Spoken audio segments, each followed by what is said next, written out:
righty. All right, let's not sleep. Let's wake up.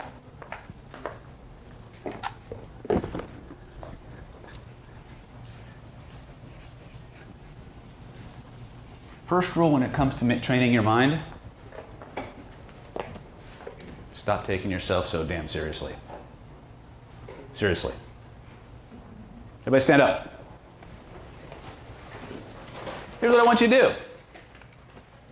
I want you to look to your person to the right or to your left, stick out your hand, shake their hand, look them in the eye, introduce yourself, and go, blah, blah, blah, blah. And then look to the person on the other side of you, shake their hand, and go, blah. Thank you. Thank you. That takes two. That answers two questions right there. A, I can in fact make you do anything you want, anything I want you to. The other thing is have a seat. The other thing is it gets the whole fear of looking silly or foolish right out of the way. Okay? Many of the things I'm going to share with you, to the untrained eye, to the uninformed observer, look weird. They're silly. And they work. So the sooner you get this whole fear of looking silly, of holding back, of trying to analyze what everyone around you is doing, the faster and deeper the results that you'll get. It's just the way you work. So, the first thing I want you to, I'll get into my intro and my bio. Most of you already know it because it's on Meetup. Okay, my name is David Snyder. I'm a master practitioner, certified trainer in neuro-linguistic programming. I have a license in acupuncture and Oriental medicine through the state of California, master's degree in Oriental medicine. I'm a certified hypnosis trainer. My specialty in the clinic is healing physiological illness that has as its root repressed emotion. So every now and then I get a weight loss patient and we're 100% successful, but I only get one a year, so factor that into your success rate. Right? But most of the people who come to me wind up in my office or in my clinic because of something deeper. It's not just a habit that they want to change or something like that. There's parts of their brain or parts of their mind that aren't talking. And they're fighting each other. And they're manifesting all kinds of weird symptoms because of it. My job, through NLP, through hypnosis, through energetics, I'm also a Reiki master and teacher. I've been a Reiki master and teacher since the early 90s, before Reiki was even cool. Right? I'm only 1 or 2 people away from the source of Reiki in this country, Hawaii Tagata. I've been studying Kabbalah since the 90s as well, way before Madonna started picking it up. So in many ways, I'm a pre-Madonna. So I've put all these systems together. I've looked at them from a principle basis. I've applied the NLP modeling strategy, which is really the idea, the concept of being able to take anything that anybody else is doing and reverse engineer it to the point where it becomes teachable to somebody who didn't develop it. And so many of the things that NLP does is about duplicating excellence. It's about learning how the top performers in their field are able to do the things they do, create a model, and teach it to other people so other people can replicate the work. Okay? That being said, we need to also talk about one of the most important factors in learning and how to train your mind to do anything. And that's this concept of altered states of consciousness, this concept of, quote, trance. People, when you hear hypnosis, you usually get a very polarized response. Half the room runs screaming for the exits. The other half goes, ooh. Right? You will be going in and out of trance all night long tonight. Most of it will happen so fluidly you won't even realize it's happening, like now. There's always a nervous little chuckle in the room when I do that. Okay? But one of the things I want you to understand is trance is the most natural thing that we do. How many people here have ever been little children? Okay, those of you who did not raise your hands, was it because you don't remember your childhood? All right, how many people here have ever been little children? Raise your hands. Thank you, that's right. Couple of rules, couple of housekeeping rules. First of all, this means yes. This means no. This means I know the answer. This means I don't. This means, oh shit, I hope he doesn't do that to me. Right? Trance. Trance has 2 components, along with the leaf blower apparently outside. Absorption in the process or the experience. Now, what do I mean by that? How many people here when you were little children played pretend? Raise your hands. Cool. And I'm betting that when you played pretend, you had a great time, didn't you? Right? Now, this one's trouble. I can tell right now. This one's going to be a... Did you play pretend as a little kid? I still do. You still do? When you played pretend as a little kid, were you a tomboy or a tomgirl? Depends on the day. Depends on... Oh, she's one of those. On your best day, tomboy or tomgirl? Tomboy. She's like, no, I don't want to. Okay, fine. Right? So, soldier, cowboy, Batman, Robin, Wonder, what is it? Wonder Woman. All right. So, when you were playing Wonder Woman, right? I get Wonder Woman a lot, by the way. Wonder why. Girl power. Oh, it's Spice Girls. Wait a minute, it's a different generation. But when you were playing pretend, when you were Wonder Woman, what did you play at when you were a kid? Batman. Batman's cool. How about you? What did you play at? Superhero-wise, probably Spider-Man. Spider-Man?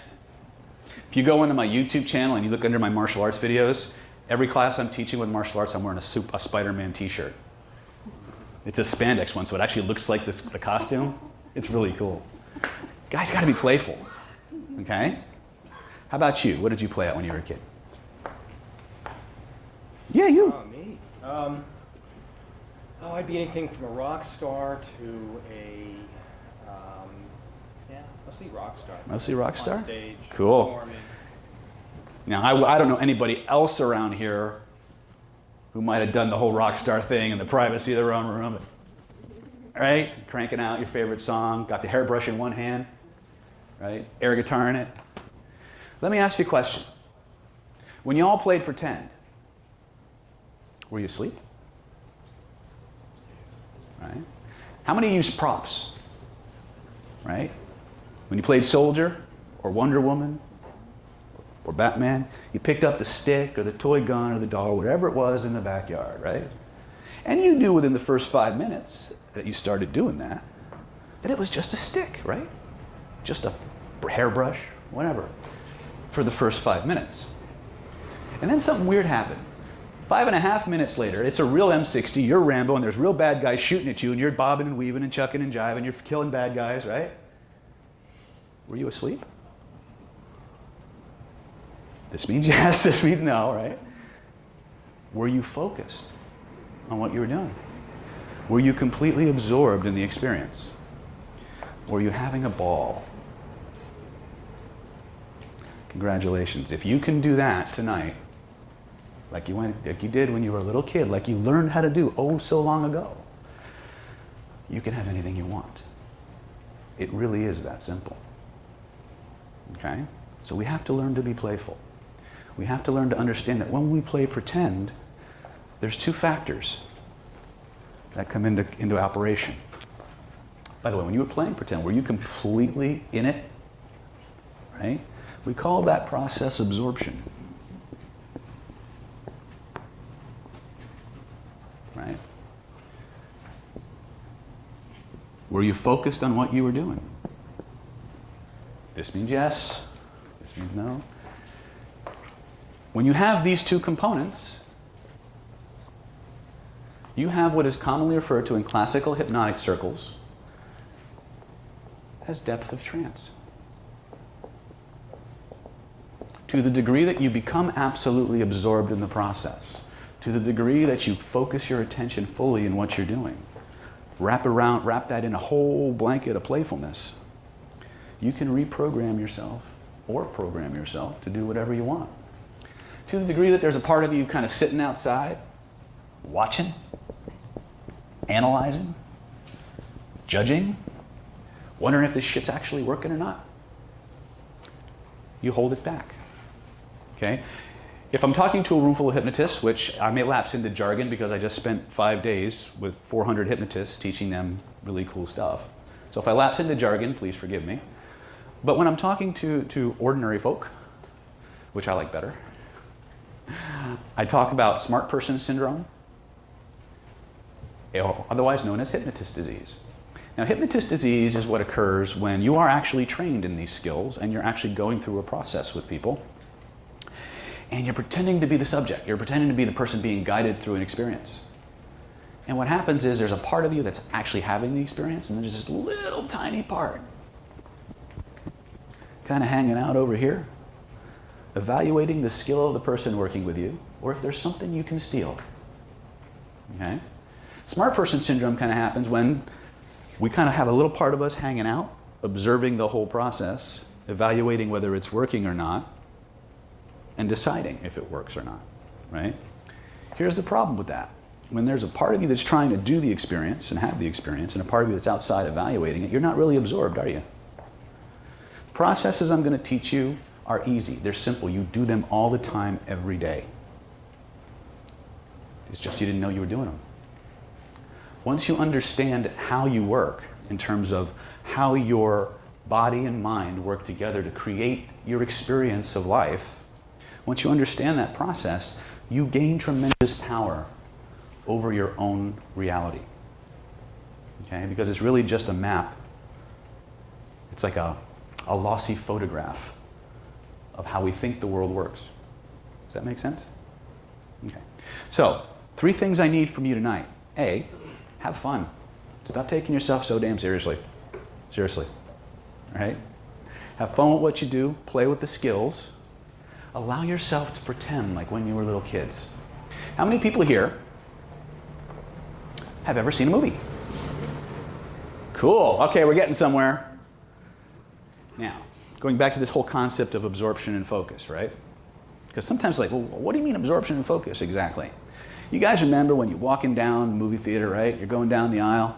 Maybe you got your popcorn in one hand, best girl in the other, right? You're not sure which one is more important. Don't tell my wife that. So you sit down, right? The curtain opens. And for the next hour and a half, 2 hours, 2.5 hours, depending on what movie you're watching, you have an amazing experience. And aside from the ache in your bladder, right? It was a great movie. Can you tell me at what point you became completely absorbed in that experience? There's the rub, because if you could actually tell me at what point you became absorbed in that experience, you're lying to me. Because you weren't absorbed. Absorption is about being in the moment. It's about being in the process. Does that make sense? Okay. So, hopefully it wasn't a movie that sucked, in which case I usually get up and leave. So here's what I want to do. What are your biggest questions about NLP, real quick? Because I want to determine a direction for you guys. I want to know how to direct the skills. How many people here, just so I know, have something they want to get rid of? Raise your hands. Cool. How many people here have something they want to do better? Raise your hands. Ooh, we're pretty evenly divided. How many people here raised your hands twice? You people are just undecided motherfuckers, right? Like I said before, some of you weren't here when I made this disclaimer. If politically incorrect language offends you, if swear words offend you, there's the door. I'm a no BS kind of guy, and I want to help you guys. I'm going to cut through the BS. So the first thing we're going to talk about is how the heck do we create our own experience? What do I mean by that? Anybody here ever see a movie like Iron Man? Okay, or Avengers, or Mission Impossible is a good one too, right? Those are all action movies and there's a superhero theme here, isn't there? Right? So you know my favorite scenes in those movies? You know those scenes when like Tony Stark's like got this virtual reality bubble around him, right? And he's opening these windows and he's moving this here and he's moving that there and he's exploding these diagrams. You know what's really cool about that? Where do you think the inspiration for that came from? Any idea? Daydreaming? I'll give you a clue. You have this thing in your body called a proprioceptive nervous system. Okay? Now, proprioception is a long, drawn-out word which basically translates to time and space. It's the part of your nervous system that if I were to reach into my pocket and feel an object in my pocket, it's the part of my nervous system that can actually identify what's in my pocket by the feel and the shape and the size.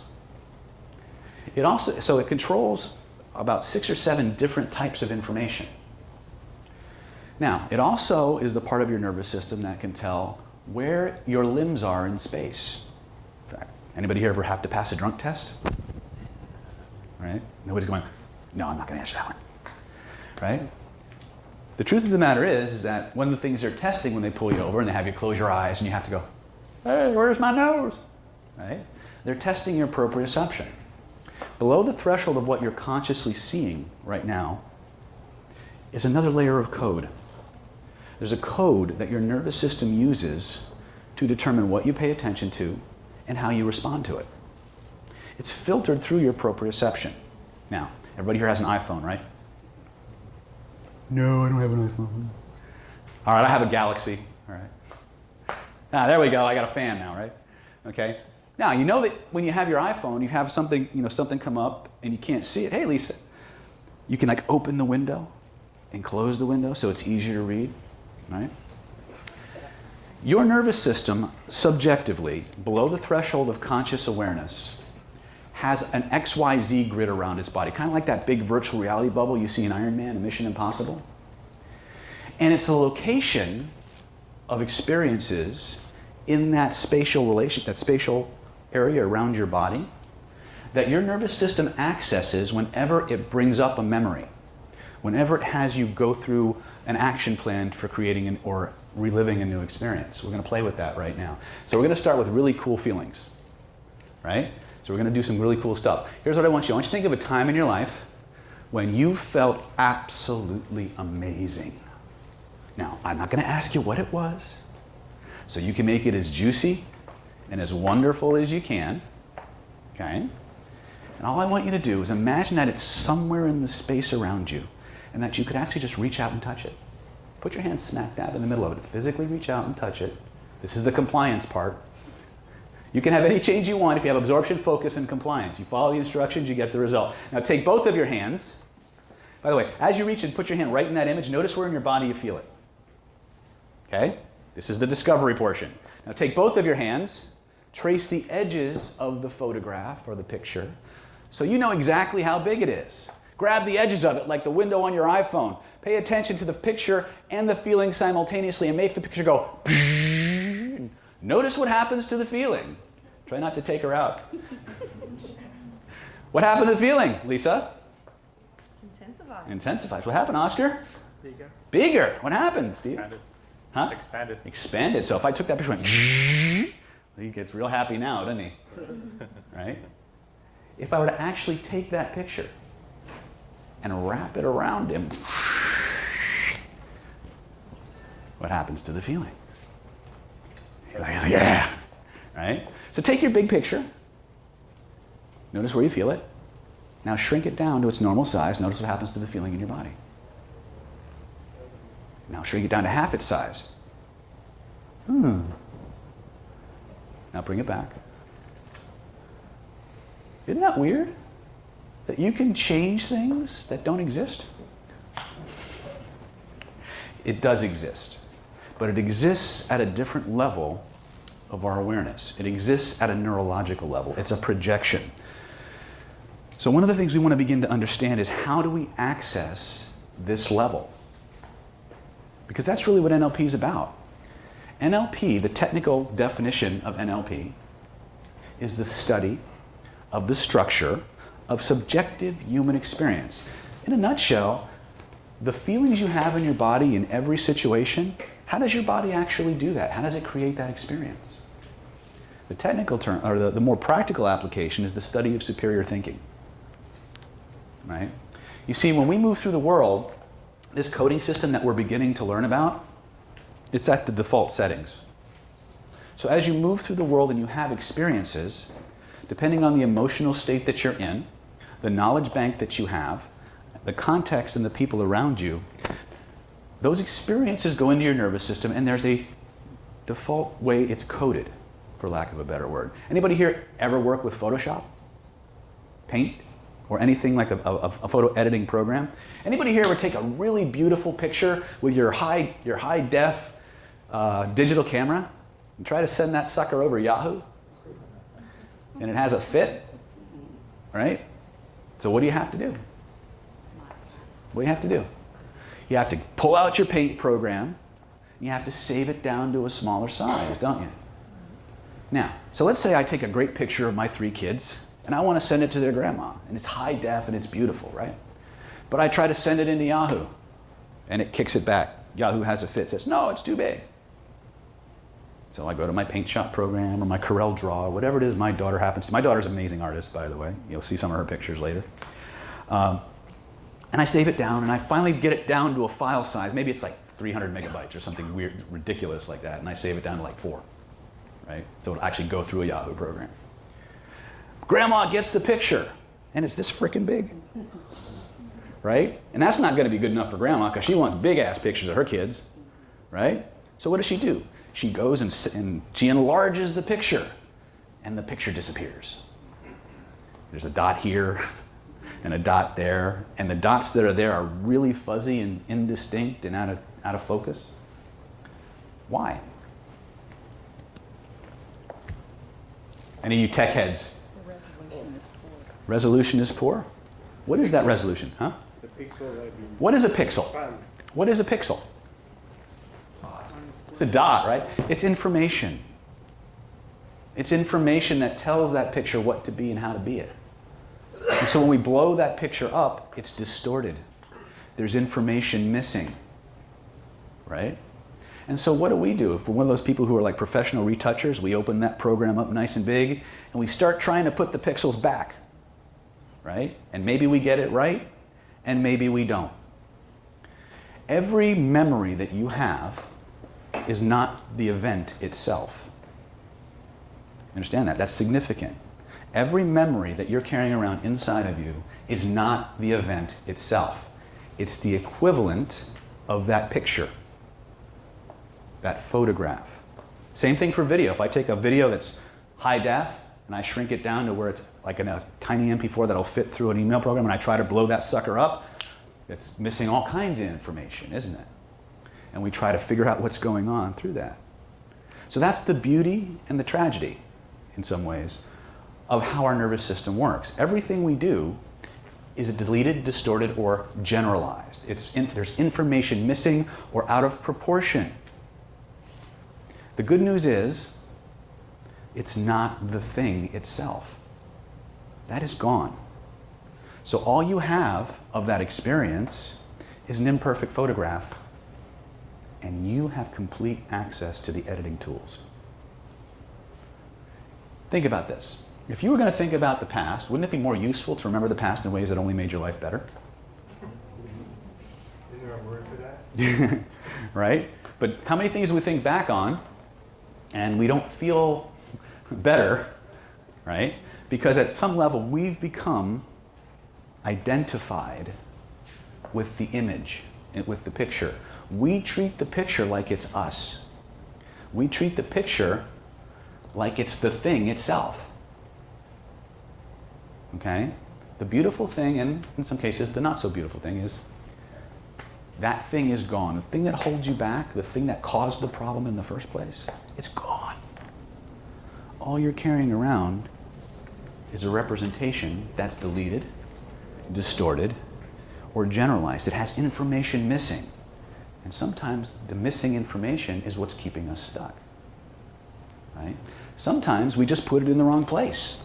Everybody grab that image of that thing that made you feel really good. Now, double the size of the image. If it's in color, actually, if it's not in color, make it color. Notice what happens to the feeling. You know, you can pull your chair out if you want to expand yourself a little more. I'm doing it. You're doing it in my head? Well, do it physically, because you're going to have more bang for your buck. No pun intended. That was 2 days ago. All right? So now what I want you to do is, if it's a still picture, make it a movie. Notice what happens to your experience. Now, if there's sound, turn up the sound. Notice what happens to the feeling. Some of you guys are getting a big old smile on your face. I'm kind of liking this, right? Some of you knew this before. You'd never left your house, right? Okay, now grab that image, and all I want you to do is put it behind you. What the heck? He's not going to do it. What just happened? It's gone. Wait a minute. I took a picture that didn't exist, connected to a feeling that I really enjoyed. I put it behind me and it disappeared. You just filed it in a different location. The spatial location, the size and shape, the colors, the clarity, all of those things are the building blocks of a language that your nervous system uses to create your experience of everything. The things that make you strong, the things that make you weak, the things that hold you back, the things that give you resources, are made of this set of building blocks. Now, NLP calls them submodalities. Okay? In NLP, this is a trick question, and I love getting the answers. So for those of you who really want to play, what are thoughts made out of? Belief systems? Feelings? Almost. Pictures and words? My mastermind people are speaking up. What are your thoughts made out of? What are the building blocks of thought? Emotions? Emotional experience? I love this part. That's all really cool, and you're not wrong. You're not wrong. However, on a functional level, remember that the human nervous system is the largest single most complex information processing network ever, short of maybe the universe. It's holographic and it's holistic. The building blocks of your thoughts, visual, auditory, kinesthetic, olfactory, gustatory. When you have a thought, when you play a movie in your head, you're having feelings, of course. But what's generating those feelings? Now, visual, auditory, kinesthetic, and olfactory in NLP speak is known as modalities, the 5 senses. All of our experiences, both inside our heads and our bodies, and outside, are built from your visual, auditory, kinesthetic, olfactory, and gustatory data. The order and sequence that we do these things inside our head, in other words, if I'm going to decide, let me play with somebody. Glenn, Sir. real quick. Yeah. How did you decide to come here tonight? Paid me? I paid you. What made you decide to come here tonight? I'm one of your biggest fans. You're one of my... It wasn't exactly the answer I was looking for. Was it something you saw, something you heard, something you felt? What? This was an advertisement on your meetup. An advertisement on Meetup. Okay. So you read something? I did. And after you read, what did you do next? I asked if I could come. Made a reservation. He read, asked if he could come, made a reservation. So he read, he asked, he made visual, auditory, kinesthetic. The order and sequence of the visual, auditory, and kinesthetic links in the chain generate our behaviors. Now, here's one thing we all understand and why we're going to spend so much time tonight on your bodies. NLP strategies and principles tell us that all decision strategies, which is what this is, by the way, each and everything you decide to do has a sequence of visual, auditory, kinesthetic, and olfactory data. Now, the order and sequence in which those happen, how many times, he gave me a very eloquent strategy. He had one visual, one auditory, one kinesthetic. Some people may have 3 visuals, an auditory, and a kinesthetic. They may have 3 visuals and a kinesthetic. Each of you are going to use that system differently. Does that make sense? Okay. We're not going to get too deep into that because we could spend hours just talking about the theory and you wouldn't actually be able to do anything. Tonight, my goal is to give you some stuff that you can go out tonight and start putting into practice. Okay? I'm going to share with you a technique tonight that if you use it, you will all automatically communicate with everyone you meet in their exact strategy. You will automatically connect to their deepest, most powerful emotional reasons for doing anything, and you'll be able to link it to whatever you want to get them to do whatever you want. Would that be useful? Absolutely. This means yes. This means no. By the way, the more energy I get, the more energy I give. Just saying. There's lots of candy and chocolate and sugar back there. Eat as much as humanly possible, because if you don't, I will, and I really need to stay in my thong, right? That's, oh, you went there, didn't you? You just shrink that out and put it behind you. All right? So, visual, auditory, kinesthetic, olfactory, this the language of the senses. Now, once you understand this, you will hear this everywhere you go if you decide to do the one thing that will unlock the universe for you. Pay attention. Which is a very hard thing to ask people, because the natural default state of the average human being is the drone zone, robotic consciousness. Okay? I used to make a joke many years ago, based on neuroscience, based on social psychology. They took a bunch of college sophomores, and they wanted to test, how do people respond to deep thinking, right? What's the effect that goes on here, right? So they took these college sophomores, because there are some things that white rats just won't do, but a college sophomore will if you just buy them enough beer. And so they had these kids engage in deep analytical thinking, calculus, problem solving, stuff like that. And they had them hooked up to these machines, EEGs, and they took readings. And then they took these same kids, stuck their hands in a bucket of ice water, and the readings were practically identical. The conclusion was people respond to deep analytical thinking as they do to pain. We run away from it. You guys know you have 3 brains, right? You have the reptile brain, the mammalian brain, and the neocortex. Should I go into that, or should I just keep going where I'm going? All right, first thing to understand, just about the reptile brain, runs towards pleasure, away from pain, right? If your reptile brain makes a decision, everything else follows regardless of what you consciously want. This is why I swear a lot and make really sexy, nasty jokes. Because every time I go there, your reptile brain goes, what? And I get 20 more minutes of attention. Okay? All I literally have to say to get your attention is sex. And I get 20 more minutes of attention. Marketers know this. They know that the minute they can attach anything to the stimulations behind your reptile brain, everything else will check out. Okay? Now, anybody here know who Paul Ekman is? Okay, if you don't, how many here have heard of a show called Lie to Me?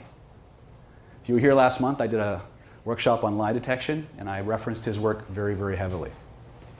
Why is this important? We have this thing, this phenomena in our systems known as the emotional refractory period. Okay? Your unconscious mind does not need your permission to do anything. You do not get a 2-minute warning that you're about to have an emotional shift. Okay? All emotional shifts, all emotions are trance states. Okay? When you think of trance, it's not just playing with the kids in the backyard. It's not just some hypnotist swinging a watch at you. Any significant emotional shift overrides the critical factor of the conscious mind. It tweaks your perceptions, and it makes you do what the reptile wants.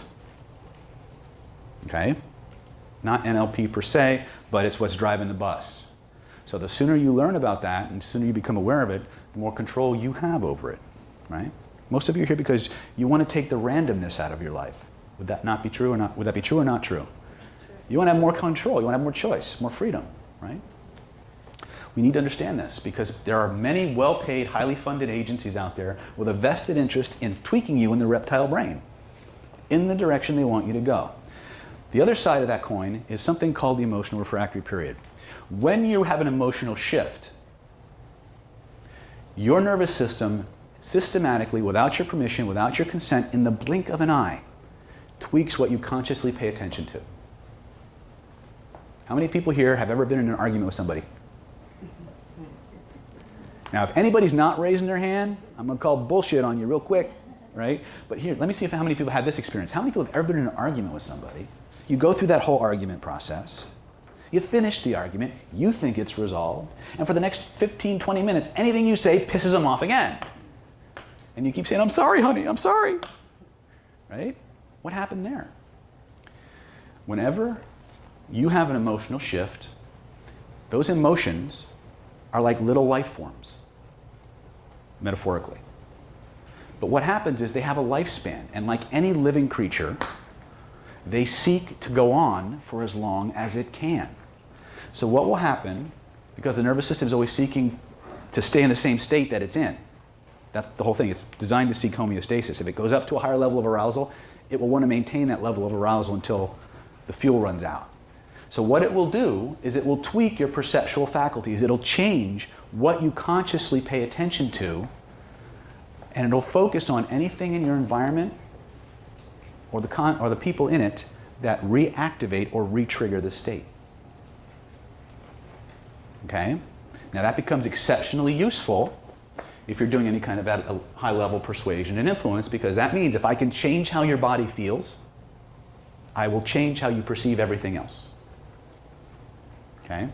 NLP says all convincer strategies, which is how many times he has to run through that sequence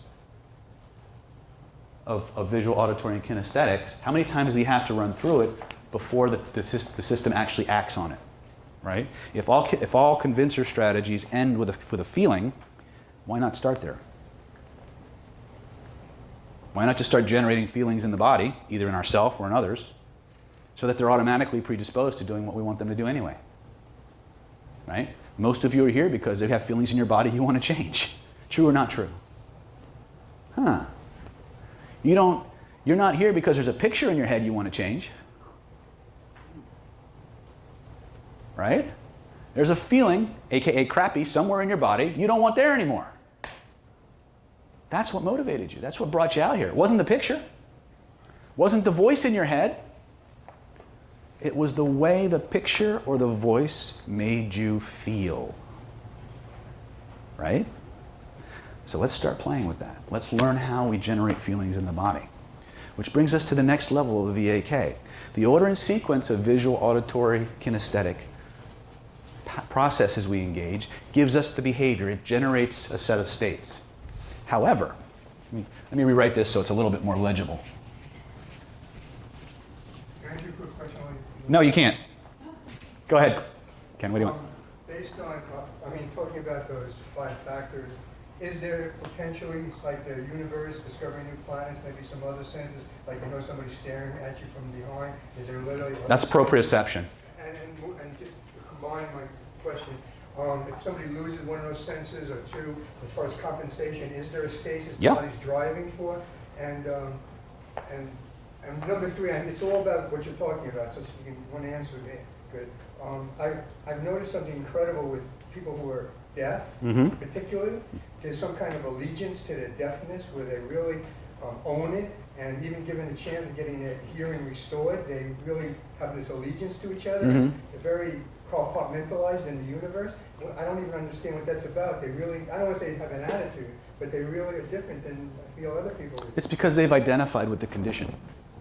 If they've moved it, but first of all, subjectively, they've moved it from something they have to something they are. That's one part of the puzzle. Another part of it is, do you guys ever wonder why your daydreams are so damn compelling? You ever wonder? Even the mundane ones.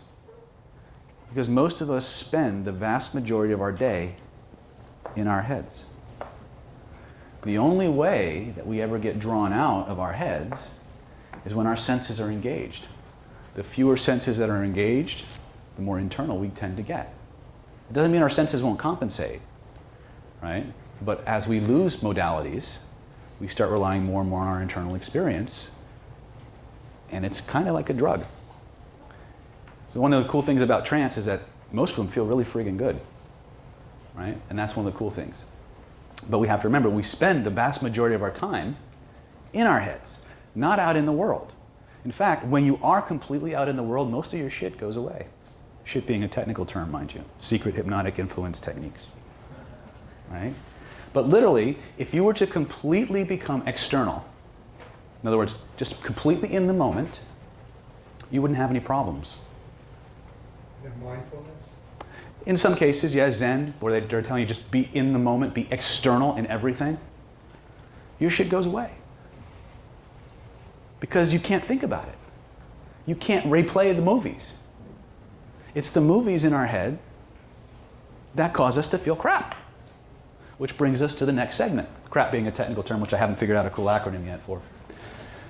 But it's the sequence of visual, auditory, kinesthetic, olfactory, and gustatory sequences that we run through. This is not metaphysics, by the way. This is neurology. This is just how you work. By the way, one of the reasons that all this stuff generates things simultaneously is because the places in the brain where these processes are run overlap by about 40%. So you're not ever activating just one cortex. You're activating multiples, okay? But it's the sequence that gives us behavior.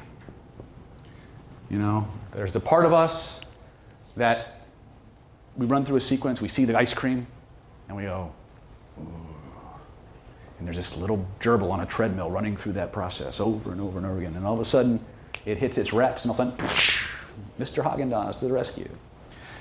But within each of these categories are sub-elements. Now, remember when I had you pull up your picture? Had you trace the edges of it, right? Do that again. Reach out, touch your picture. Put your hand smack dab in the middle of it. Notice where you feel it. Take the edges of it. Grab it. Cut it in half. Oh, they hate that crap. Now put it back to its normal size. Cool. Now, if it's a still picture, make it a movie. If it's fuzzy, sharpen the focus. Right? Cool. Now, for those of you who really want to rush, make it IMAX big. There you go.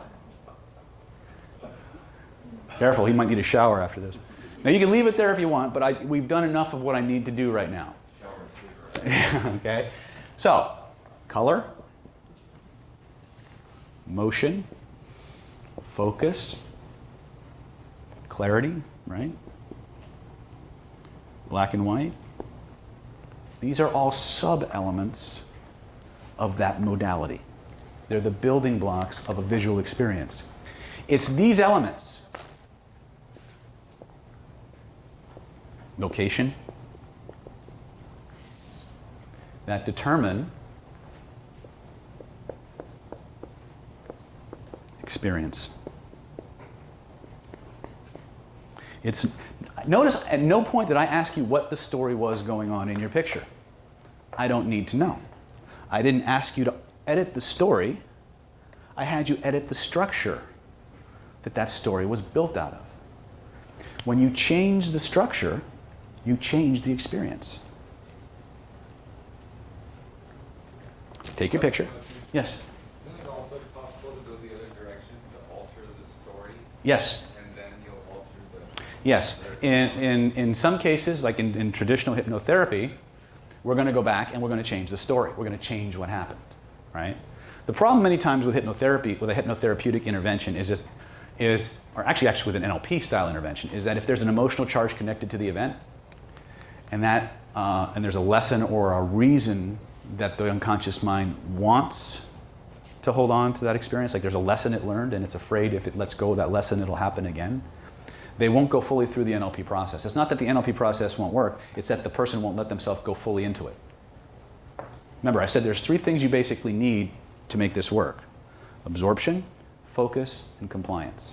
If you don't do the work, if you don't do the process in a state of absorption and focus, you don't get the degree of change that you want. So this is why it's very important to be playful. Seriousness is a mind killer. It really is. The more playful you become, the faster you change.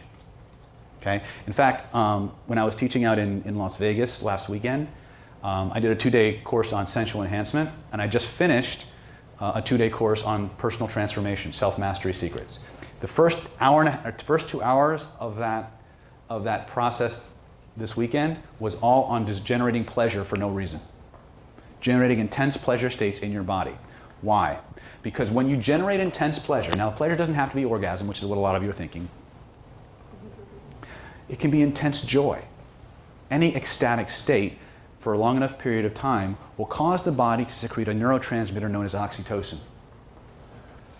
Oxytocin, some of you know, is the cuddle hormone. It's the one that plays a big role in pair bonding, nurturing. It's also the primary mediator in trust. It's also the primary mediator in sexual fetishes and some addiction processes. It's extremely powerful because it can literally create what we call neuroplasticity. It makes your nervous system easier to change. It will take established neurological pathways in your body and soften them up. So it's easier to change behaviors. It's easier to install new programs. Now, most people take a remedial approach. They're going to go and fix what's broken, and so they're going to target pain, which is all right. It's a traditional approach. But how many people here would like to just be able to, just, anytime they wanted, in the privacy of their own mind, body, or room, or whatever, just have a 20-minute orgasm for no friggin' reason? Okay, the rest of you are lying, because we're starved for that kind of pleasure. All right? How many can, again, not violating privacy, but how many can just feel good for no reason? Just by making a decision, without doing any kind of mental, digital stimulation or anything like that. But just go into intense pleasure states. Isn't that like a trigger? Would you like to? Would you like to feel amazing? Yep. This means yes, this means no, it's a test. Okay, okay, if you're good. Okay, but let's understand this. The sequence of the visual, auditory, and kinesthetic generates behavior. The building blocks of those modalities generate the experience. Take your picture of that thing you really enjoyed. Turn it black and white. Notice what happens. That was a buzzkill. Okay, now make it high def. Now wrap it around you like a big beach blanket. Notice what happens to the feelings in your body. This is what Richard Bandler would call the study of superior thinking. Right? I didn't tell you what to feel. You all did a generic process and had a similar result. Your nervous system has two sets of code inside of it. It has a code that's passed on because you're a human being with a pulse, and it has a coding system that is unique to you. For instance, think of something that happened a year ago. Reach out and touch it. I don't care if it's positive or negative. I like to work with positive states first. Reach out and touch it. Now think of something that happened last year, or 2 years ago. Reach out and touch that. Think of something that happened yesterday. Reach out and touch it. Now, you can't see from my perspective, but you're all pointing in different locations. And especially in relation to those different experiences. That's how your nervous system codes your experience of time. It's the filing system where your nervous system puts those incomplete photographs. Whenever you go into an experience, wherever you have an experience, anybody here ever have familiar feelings in an unfamiliar situation? How does that work? Because there's this little, I call it the bouncer at the gate thing, the little guardian at the gate. Like every time a communication comes in, there's this little guy at the front that says, you can't come in. Maybe I get a message that says, David is a flaming butthead. Arguably true. He goes, hey, David ever been a flaming butthead? And there's this little guy in the records room going, hey, David a flaming butthead? Let me check. Yes, David has in fact been a flaming butthead. Go on in, right? That bouncer is your critical factor. It's the part of you that analyzes, judges, decides. If what's in there matches what's coming out, what's coming from the outside, it goes in. It's not challenged. In a situation, it's going to ask, well, this happened. What do we do about it? We did this. We'll do that again. So if you're going to default to this process anyway, why not put stuff back there that makes your life better? Why not put stuff back there that gives you the resources, the responses that you want to have instead of what was put there by default? Would that be cool? Right? Yes? Okay, I'm ready to answer your original question. Uh-huh. What do I want to get from this? Uh-huh. Yay! Because you asked, can I generate a good feeling out of Mhm. nowhere? And yeah, frequently. Mm-hmm. And we all know sometimes thoughts, feelings, whatever, are contagious. Mhm. Someone will respond the way you actually would like them to when you're happy. Sure. There's another potential response where my actual happiness might, for whatever reason, be overly challenging to another person's Mhm. sense of self, and they want to stop that. Sure. Making that ability to generate a good feeling make that the more effectively contagious effect In yourself or others. in others. Okay. So that they can help me to enhance this Okay. the Excellent. third state. Excellent. Now, that brings us to something else we need to understand. You can sum it up like this. Every one of us are the same, or every one of us is different, but not that much. Okay? But it's the differences that are important. What this gentleman is talking about is if I generate a positive, powerful state in me, and the other people's proprioception starts to pick it up, and it's too overwhelming for them, right? How do I deal with that? What do I do about it? A, first of all, you have to have the sensory acuity to realize that's what's happening. Then you have to decide to do something about it. Actually, first you have to decide if it's worth your while to do something about it. I'm presupposing that you decide that it's worth doing something about, right? Okay? There's actually a lot of neuroscience behind this. Okay? There's a really drawn-out study that I could get into, but we wouldn't get anything really done. But the bottom line is you have to find out, A, decide if it's worth your while to try and bring this person up to where you're at. Okay? That involves dealing with their sense of personal autonomy. There will be people who just don't like the way you look because you remind them of somebody else and they're not even conscious of it. And when that happens, it will trigger a whole set of filters below the threshold of conscious awareness that they won't even realize. Most of us guys, most of you ladies who's ever had a guy who just wasn't into you for some reason, that's usually what happened. You reminded him of somebody else and it created a different set of filters. Okay? I teach a lot of attraction skills, by the way. That's probably that's where I started.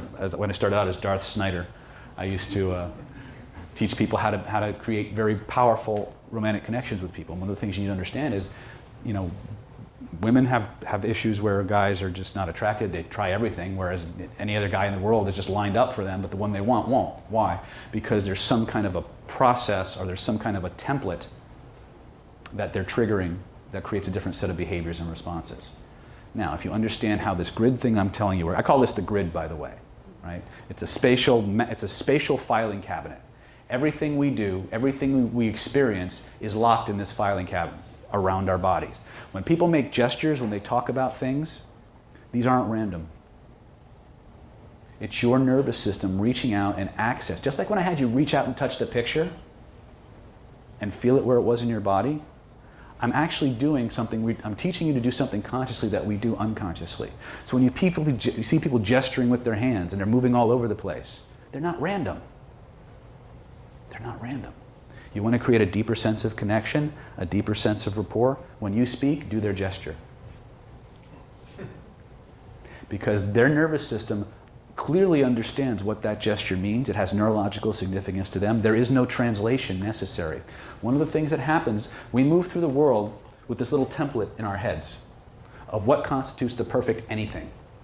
In a romance or a dating context, every woman in the world, everyone, I don't care how evolved, how erudite, academic, established they are, every woman on the planet is moving through the world with a little checklist in their head that constitutes the ideal lover, and the ideal kiss, and the ideal touch at the ideal time, and the ideal place.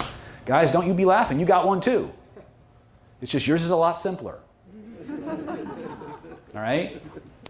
Guys, ours kind of works like this. Right? Ladies have this computer algorithm that just... But here's the beauty and the simplicity of the system. Both sides have this projection process going on.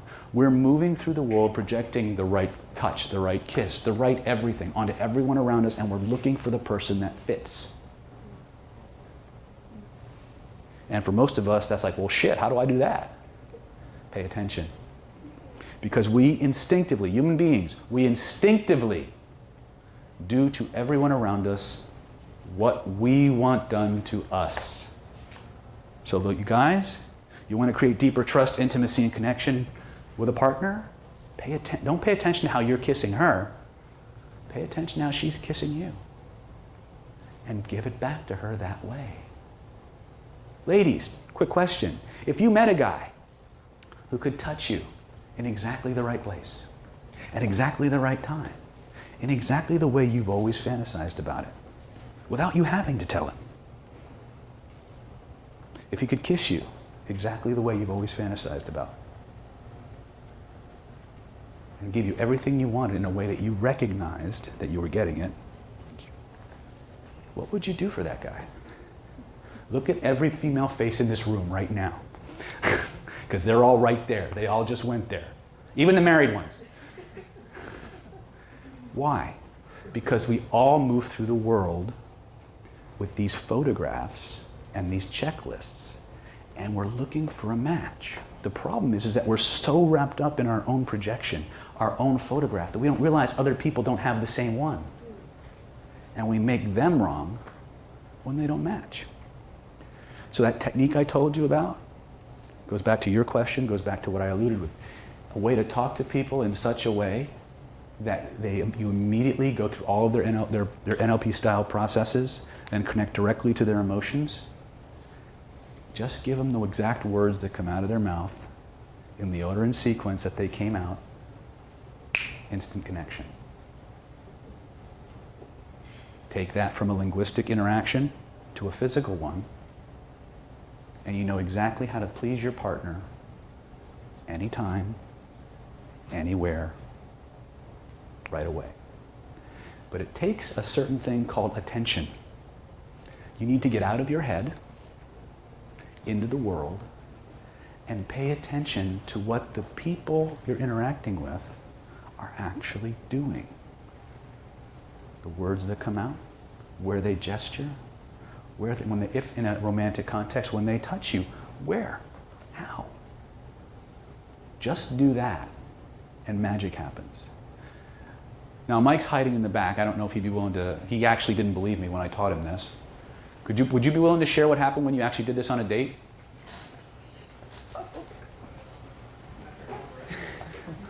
I know it was a long time ago, and you have several dates since then. Do you remember? I didn't think about it.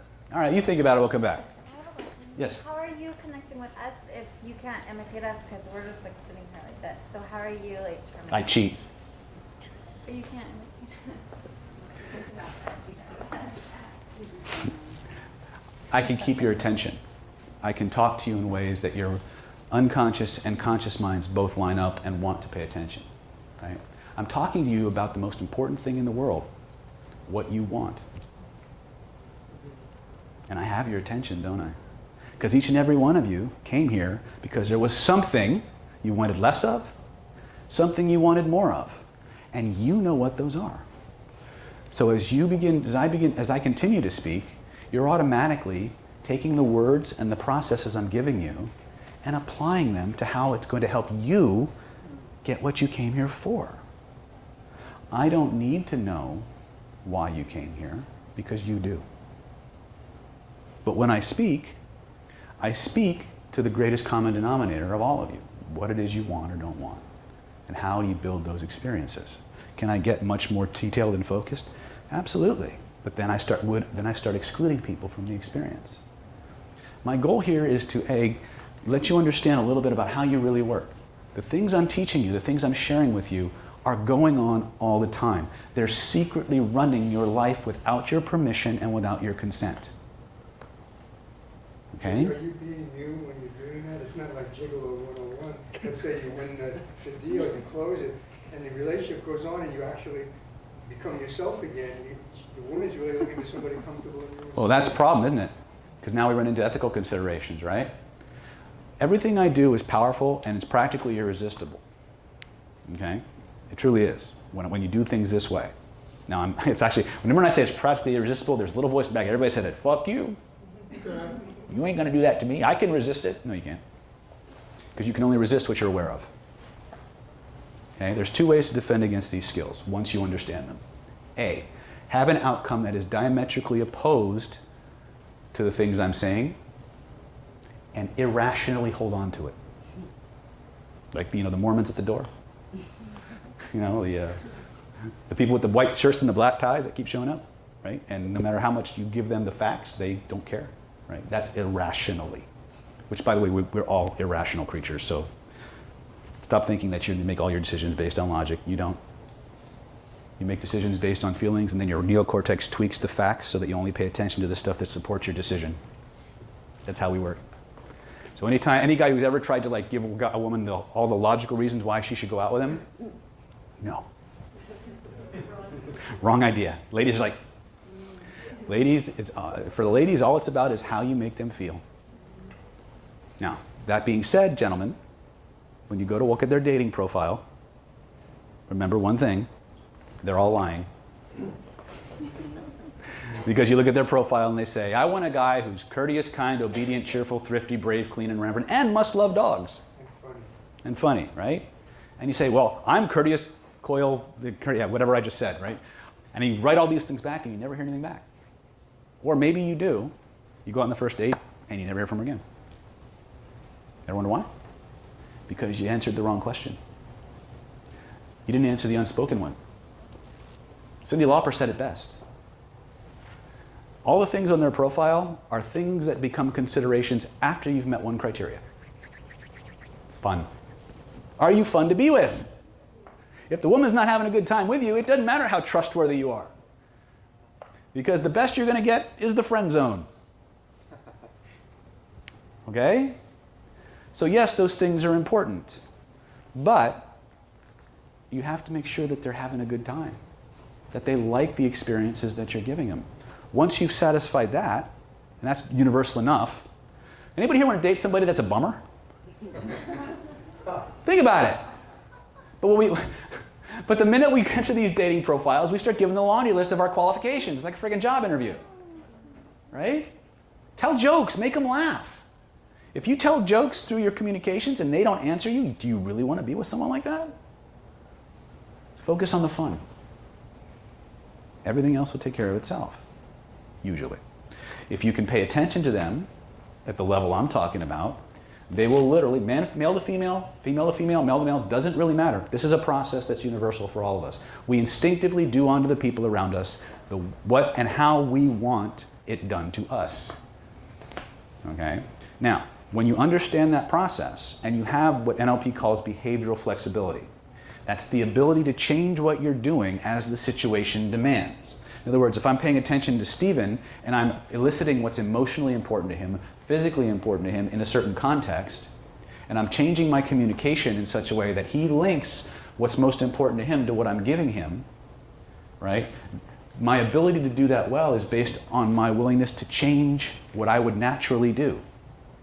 That's effort, okay? But desirable skill, right? Because not everybody that you meet is going to have the same values, the same emotional building blocks that you have. And if you want to be effective with those people, trying to convince them why they should believe in what you're saying and why they should believe in what you're saying is only going to get you thrown out of the office, the bedroom, the classroom, and all other rooms in between. So the ability to change what you do to match the person you're dealing with, that's the key skill. NLP calls that the law of requisite variety. The part of any system with the most flexibility, the ability to change and adapt as the situation demands, will eventually control the system. It's just that simple, okay? Your ability to change and adapt your internal environment will give you the greatest degree of control over your own mind and body. Inside as outside, right? So when you have a spouse or you're in a relationship, pay attention to what's important to them. Not just to what they say, although that's definitely important, but how do they do what they do? One of the biggest problems that we have, since we're going in a relationship direction, one of the biggest problems that we have in relationships is what we call criteria and value mismatch. For those of you who don't know what criteria and value mean, think of it as emotional hot buttons. We all have a sense of identity. We all have a set of templates or checklists inside that constitute what's right and natural in our world, how we know we're getting the ideal anything. So there's two aspects to that. There's the label and the feeling that we get, and then there's the checklist, the set of criteria that have to be met that generates that feeling that we associate with that label. Does that make sense? Classic criterion, we call it a rules mismatch. Two people are in a relationship, and how many people here would say that respect is important in a relationship? It is probably one of the most important, and I can tell you horror stories, right? However, everybody would agree that respect is important. It may not be your top value, but it's probably up there, right? So the question becomes, how do you know when you're being respected? Let's say person A, their value or criteria for respect, their checklist is, I know that you respect me when you take my feelings into account and you say things in such a way that you get your point across without hurting my feelings. Okay? Seems pretty respectful, right? Excuse me, but I what you just said, I think in the guy's point of view, which you bring up a lot, is for him to even know what our feelings are. Well, because we're so freaking self-absorbed, it's ridiculous, right? Like I just taught a class on erotic hypnosis and sensuality enhancement. And I had to tell my guys, first thing was, you got to remember something. When it comes to giving women fantasies, it's not about giving them the fantasy you want them to have. It's about giving them the fantasy they want, right? It's about you giving to them first in a way that they know they're getting it. We're right back to this whole thing, okay? The other side of the respect equation is more of a masculine approach, but I know a lot of women who are this way too. So believe me, I'm bagging on both genders, right? We manipulate each other, get over it, all right? Person B says, I know you respect me when you tell me the frickin' truth. You don't worry about whether it's going to hurt my feelings. You tell me what I need to know because you feel I need to know it. Now, what do you think is going to happen when these two have a discussion? All right? Within 10 minutes, they're arguing and yelling at each other, and each one is claiming the other person doesn't respect them. This person isn't getting to the point from this person's perspective, and this person's just being mean. And yet, on a values level, on a label level, they're doing the same thing. So it's vitally important in any context. Not only do we have to establish what's the value, what's the emotional feeling that we're generating, but how do we know we're getting it? How many people here came because they wanted to learn about the secret strategies for goal setting and stuff like that? One whole person, two whole people, okay. How many people would rather hear more about relationships? Guess what, it's the same shit, right? Okay. The way you evaluate, one of the first things you need to understand is you have to know what you want. Okay? You have to state it in sensory-based language. You got to know what, when you have it, what will you see? What will you hear? What will you feel? What will you taste? What will you smell? Okay? That list creates your checklist. What conditions have to be met for you to know that you're getting it using this language? Is it completely under your control? If your whole business strategy is based on Obama winning another term in office, probably not a good outcome, not what NLP would call a well-formed strategy, right? Because it's not entirely under your control. So the events and the goals and the outcomes that you set, whether it's in a relationship or it's in a business context, a goal versus a direction, has to be mostly under your control, right? Things that you can manage and measure. Does that make sense? Okay. So again, outcomes. You always got to start with what you want, not what you don't want. I have a wonderful wife who is an expert always telling me what she doesn't want. 6 hours later, I'm still trying to figure out what she does. Right? Well, what do you want? Where do you want to go to eat? Well, I don't want Italian. Or you get the old default. Well, whatever you want is fine. So I want to go eat at McDonald's. I don't want to go to McDonald's. Oh. How about Burger King? No, I don't want to go to Burger King. Oh, okay.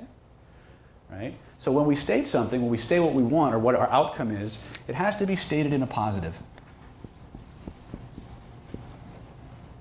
In other words, what is it I want? It's like I don't want to lose, or I don't want to gain weight. That's not a good outcome for a bunch of different reasons. Okay? I want to be less. I want to be a non-smoker. I want to be rich. Well, how rich specifically?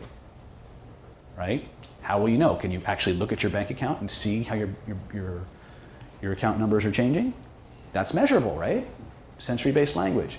If it's just some vague idea in your head, you're probably not going to get it. Okay? This is what we want to talk about. We talk about well-formed outcomes. I don't want to overload you with all the different minutiae, but these are the primary things you want to know.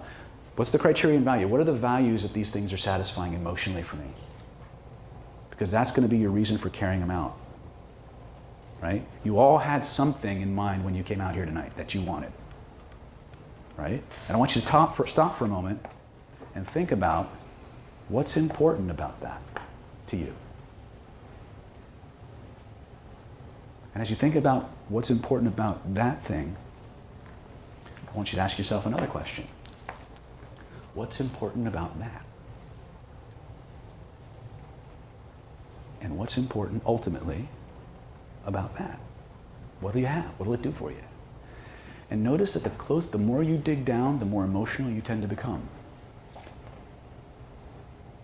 When you tap into somebody's emotions that way, and you keep them connected emotionally to what's coming out of your mouth, they will link those and they will tend to want to do what you ask them to do out of default. Fastest way to do that, give them their own words back.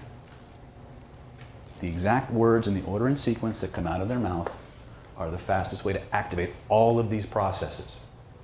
In salesman language, is that called mirroring? Well, mirroring comes from NLP, which ultimately comes from some Ericksonian, but mirroring, yes. But we call it the echo.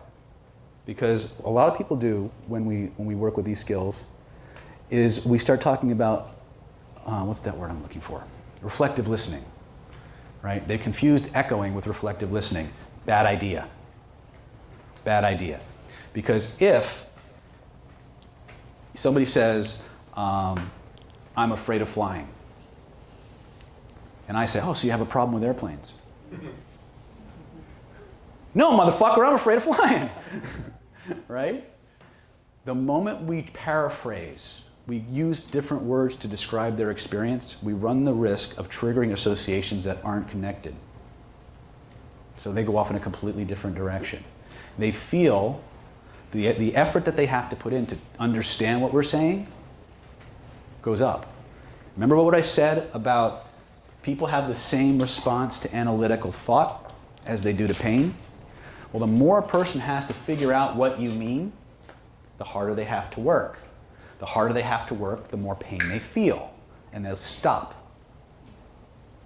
When you give somebody back their own touch, their own words, in the order and sequence that comes out of their mouth, there's no mistranslation. They don't have to work to figure out if you're meaning the same thing. Trust deepens, emotions are activated, and they're looking at you when those feelings come up. So guess who they get linked to? Get it? Now, that's a tremendous power to have over another human being. Here's the rub. You can, in fact, use that process to make people do things that are not in their best interests. However, if you do that, they will move heaven and earth to get payback. All right? What I'm teaching you is powerful, damn near irresistible, and if used properly, it is the most honest, open, and ethical way to persuade and interact and create relationships with people. Because you can't, when I was talking about all the things you wanted,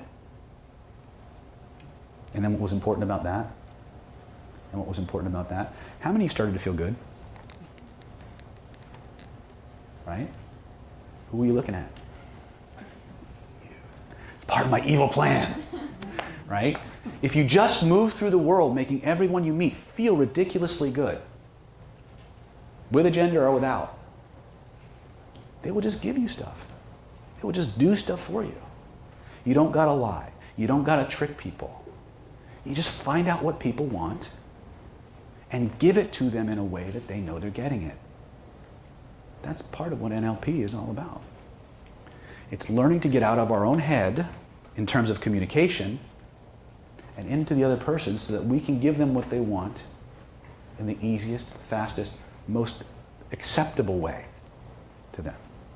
In terms of ourselves, it's about understanding how we do things on the inside, because how we do things on the inside creates change on the outside.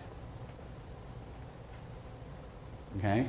Your nervous system, the single most powerful information processing network that exists, one of its prime directives is to seek out and make your external reality in compliance with your internal one. There's a story that is bandied around a lot in hypnosis and NLP circles that says when the explorers first came to the New World, everybody got this, by the way? We're going to play with it in a couple minutes. Okay.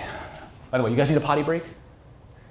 Go to the potty, we'll take 7 minutes, come on back, drink coffee, eat lots of chocolate, get as much oxytocin into your system. We're going to come back, we're going to feel good for no reason, and then we're going to start making some changes. Okay?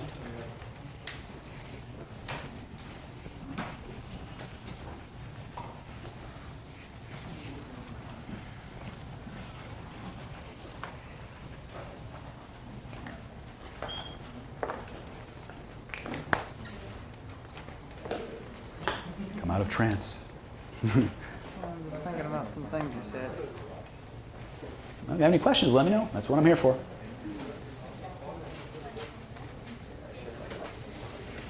They're lining up for the chocolate. I like that. Mr. Ken. Hey, how are you? How are you, brother? So that big 400, 500, that was a Las Vegas seminar? I'm sorry? That 400, 500 hypnotist, that was a seminar in Las That was Vegas, Hypnothoughts Live, yeah. manipulating, enjoyment, oxytocin. Oh, hell yeah. everything. Yeah. That sounds very cool. Yeah. We just finished a 2-day, and the first 3 How hours come was. I don't know about any of this stuff? Well, I announced them at the meetups, but I unless. never heard that one. That would have, my eyes. Well, you know when I hand out the sheets that say like the self-mastery supercharger or the. Really? I thought that was all. I didn't get that. I didn't get it. Well, because we're gonna hand it out. I already asked you about the certification. That's in October. We'll talk about that tonight. Right, right. So I'm obviously keyed in on all this stuff. You know? Yeah. And we both know that we got this stuff. There's all triggers that. Oh yeah, I know. Oh, I know. Anytime We're gonna play with remote or that soon. anything, We're gonna get these guys and feeling the good. final thing is that you're giving out some nuclear stuff here. These people don't know. You start mirroring people and stuff. That contains vendettas. The person will feel betrayed, and that's where people will die over this. This is atomic stuff. I know. I know you know. They don't know. We all do. That's that's a big challenge. Start with understanding it. Start with understanding it. Yes. I had a question and I forgot. It'll come back. There it is. It'll come back. Okay. Come back. Come back. Just pull it back. Shh. I forgot it now. Okay. I'm talking about getting out of your own head. Okay. I gotta get out of my own head. But then where do I find my question? Where do you find it? Yeah, First impression. Point to it. Oh, trace the edges of it. Oh, no, I was taking you back to what I was talking about. Grab it with your hands. All right. Now open it up so you can read it. And I don't even have it.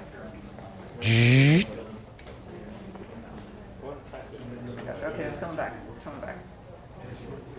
Maybe ask somebody else. Okay. Remember it So now. what's happening is you're making it too close so you can't see it. So it's big. Now just tell it out until it comes into focus. Just like that. And go with your. Coming into focus. I got an idea of what it was. Just let it happen. It's going to happen. Shh. I don't know. I'll remember it. I'll remember it. You talked earlier about how to figure out people. How to I just showed you that. So we're just going to echo. Yeah, pay attention to what they do. Okay. Based off of the order of some of this stuff? Well, again, these are the building blocks of thought and communication. Okay. The sequence gives you behavior. The building blocks of the sense give you the code that's used to create experience. Okay, but how do you determine that with somebody else? Listen to the words that come out of their mouth, because they will talk. The person's language is a direct mirror of their thought processes. So the order and sequence of the words, the types of descriptors they use, will give you a direct picture of how they do it in their head. Can you give an example? Yeah, things are looking up. Okay. So let's pull the visual. Visual, and it's up there. Mm-hmm. I can't tune into what they're saying. Auditory, right? That smells. Right? This situation stinks. So based off of that, then you adjust your... It's a direct, they're telling you this. The descriptors they use are a direct map of the cortical connections in their brain that are firing to generate the experience and the thought process.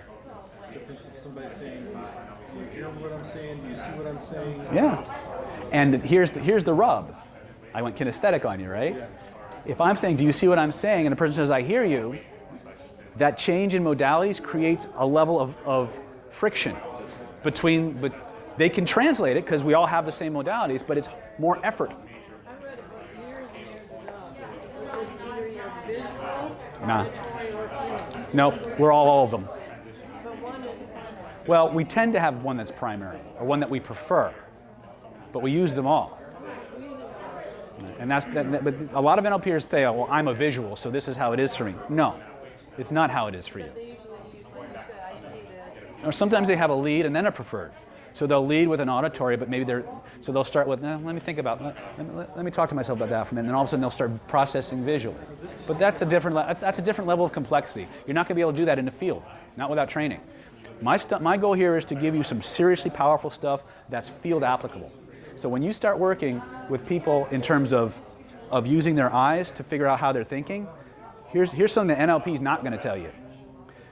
People tend to store all their positive experiences above the horizontal plane of the eyes. They tend to store things that are less than positive below the horizontal plane of the eyes. So when you see somebody and you want somebody to feel good about something, if you hold it above the horizontal plane of the eyes, they will tend to view it with a better disposition than if you hold it below. As a rule, all of our negative shit is always down here. Whenever you have somebody access a feeling state that's negative, it's always down. It's never up.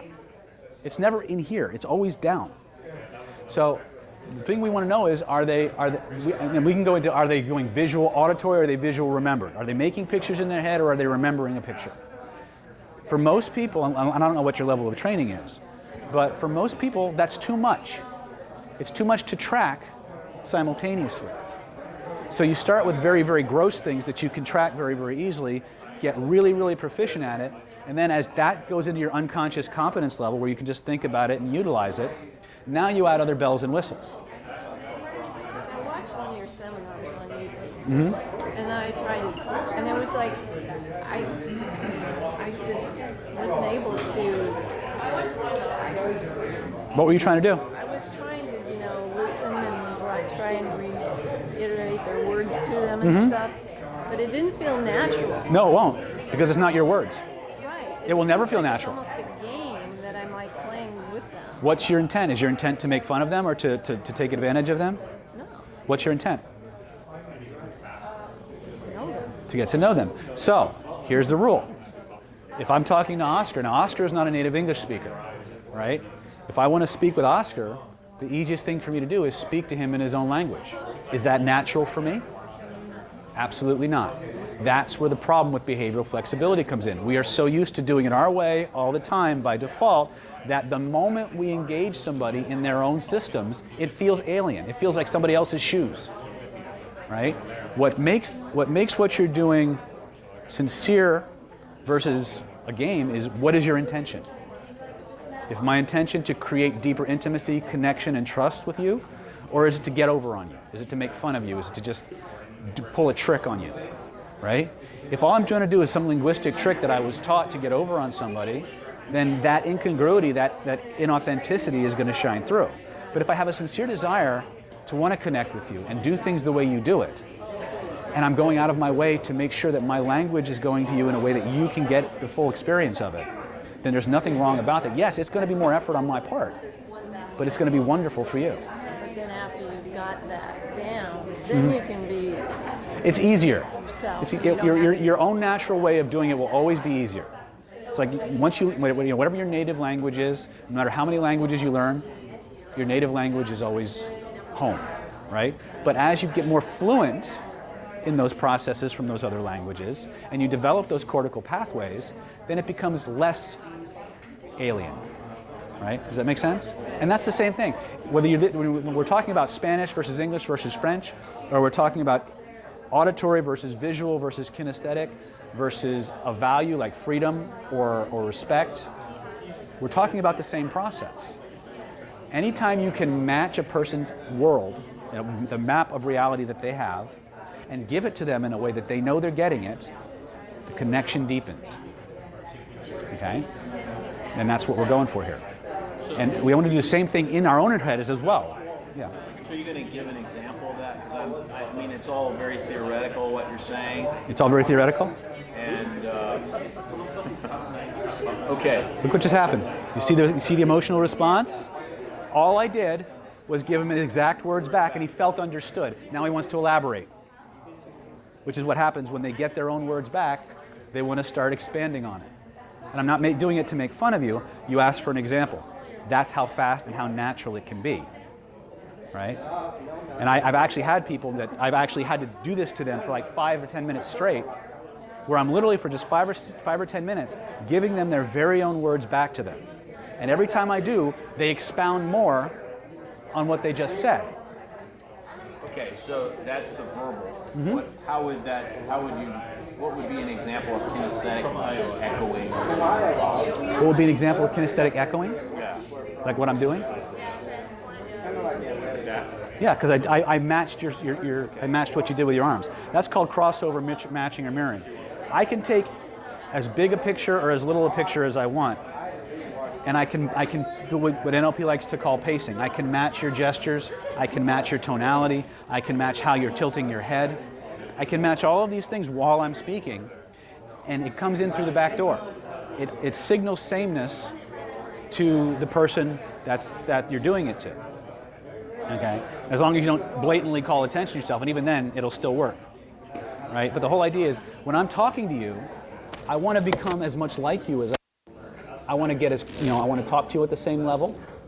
I want to match your gestures. I want to match as much of you as I can, because the more of that I do, the more sameness our nervous systems interpret, the more trust and rapport we generate. And what happens is, the more rapport you have with another human being, the less they analyze what you're saying, and the more rapidly they just tend to go deeply into trance and follow along. Because rapport is really just a trance. Does that make sense? Yeah.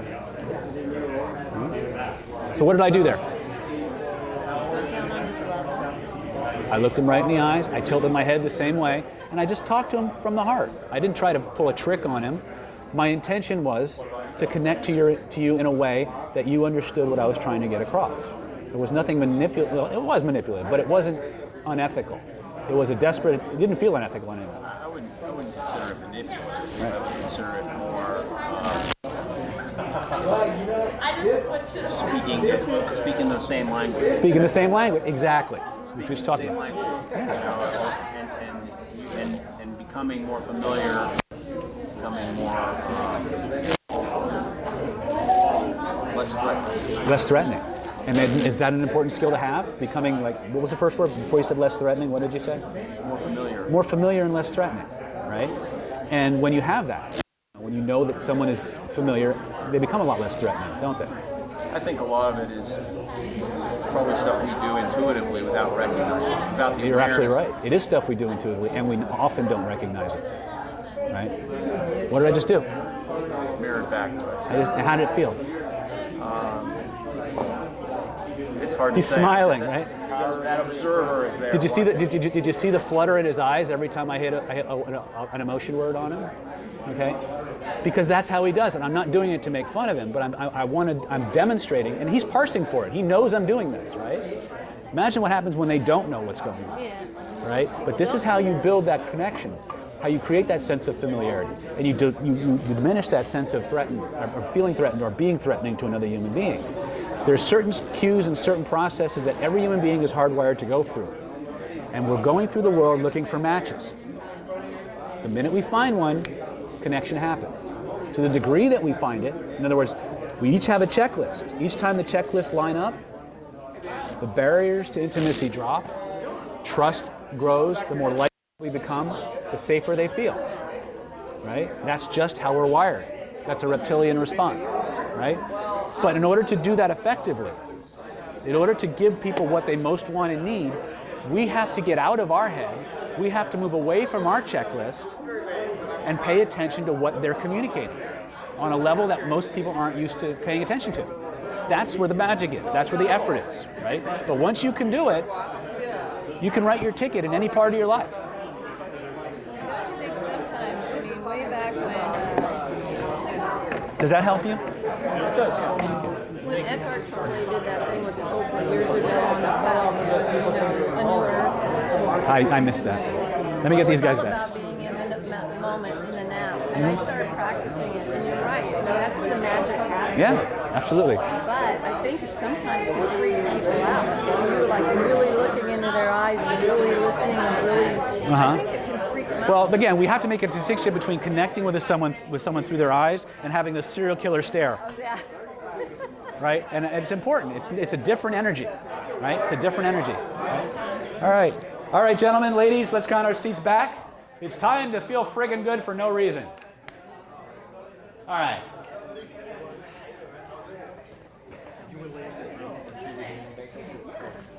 Have you eaten enough chocolate? No, never. No, never. Never have enough chocolate. Oh, thank you. You saved me from myself. You guys having a good time? Is this useful? Okay. So here's the thing I want you to understand. Every memory, every thought is recorded indelibly in your unconscious mind.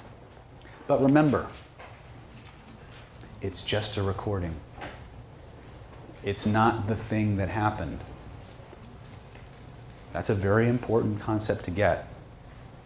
Because if you're thinking about things in your past and they're making you feel shitty, several things are going on. One, you're associating and assuming that the picture, the movie you've made, is the thing. That's issue one. The second issue is that you've coded it in such a way that every time you replay that, you get those feelings. Everybody have something that's on a shittiness scale of 0 to 10? 0 to 10. 0 to 10 is a 10. Reach out and touch it. Take your fingers. Trace the edges of it. Notice how friggin' big it is. Notice where in your body you feel it. Make sure you got it. Stick your hand right smack dab in the middle of it. Put your up to your elbow in shit, right? Shit being a technical term. Now here's what I want you to do. Find the edges of it again. Now double the size. Oh, shit! Right? Now put it back to its normal size. Now put it down to its half its size. Huh.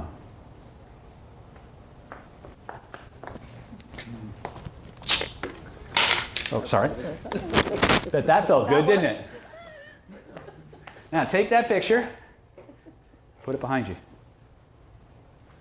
What just happened to the feeling? Guess what? Pretty much everything that makes you feel shitty is right in front of you. Yeah. I'd just like you to comment on this. You'd like me to comment? Okay. Okay, you're handsome. You're turning me on, you stud, you. I love it. You got to edit that out, man. Go ahead. You're working the right button anyway. At first, you said 10, the sense it was so vile, I didn't want to touch it at all. Mm-hmm. When you asked me to diminish it or get rid of it, I didn't want to get rid of it. Oh. Come on up here. This is cool. Now you did it. Charles was just in my how many people here were in my 2-day intensive? Raise your hands, real quick. Michael, would you mind sharing with the group kind of what you experienced in a brief snapshot? Brief. Okay.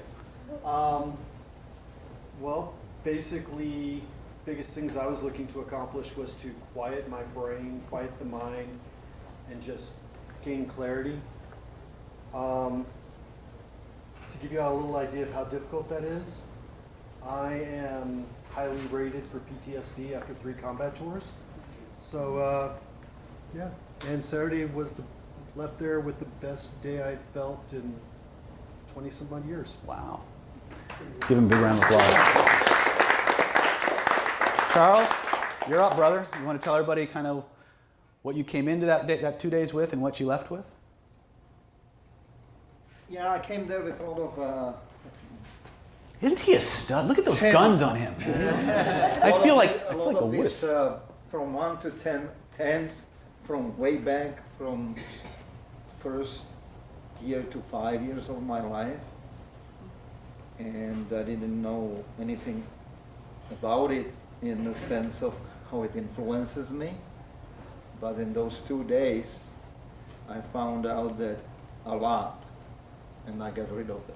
So you literally had like amnesia for a lot of things. You couldn't remember, and then you got it. When you challenged us now, get your picture 10, I realized I don't have one just right now. So That's what I want to hear. I dumped him yesterday. You dumped him yesterday. Give him a big round of applause. They did the work. I just told them what to do. They did the work, okay? So they deserve the credit. Now, you have something that on a shittiness scale was a 10, you didn't even want to touch it, right? Mm-hmm. But when you went to go away, it's like, I don't want to get rid of it. right? Yeah. So here's what I want you to do. I want you to trace the edges of it with your hand. I don't want to. Well, I don't say I have to touch it, just trace the edges of it, right? Now, you're probably too young to remember when TVs actually had control knobs on them. You're pushing my buttons again, aren't you? Well, I'm doing knobs right now. But here's what I want you to do. I want you to put a big, big, thick black frame around that image. So you don't have to physically touch it, you can just touch the frame. That's right. Okay, good. Now, along the bottom of the frame, I want you to notice that there's some little dials and knobs and switches, and one controls the volume, and one controls the brightness, and one controls the vertical hold, one controls the contrast. And what I want you to do is I want you to find the knob that controls the brightness, and I want you to turn it all the way to the right until the screen completely whites out. And then I want you to turn it all the way to the left till the screen completely blackens out, and tell me which one feels better. Black. Okay, excellent. Now, in this finger, I want you to imagine that there's a golden Sharpie marker in here. And across the screen, I want you to write every single lesson and thing that this experience had to teach you, so you can keep the lesson and let the rest go. And the screen will scroll so you can get as detailed as you want. Go ahead, just start writing. Does it matter if this seems real or is this? Just play. Okay. But write for real. Notice how your feeling starts to change. That's good. And as soon as it goes, notice how the screen starts to shrink down. And imagine it floating up over your head. You know the sound a nail gun makes when it nails something? How's it feel? Definitely better. I'm having a hard time even finding the... I guess you're done. Give me a round of applause.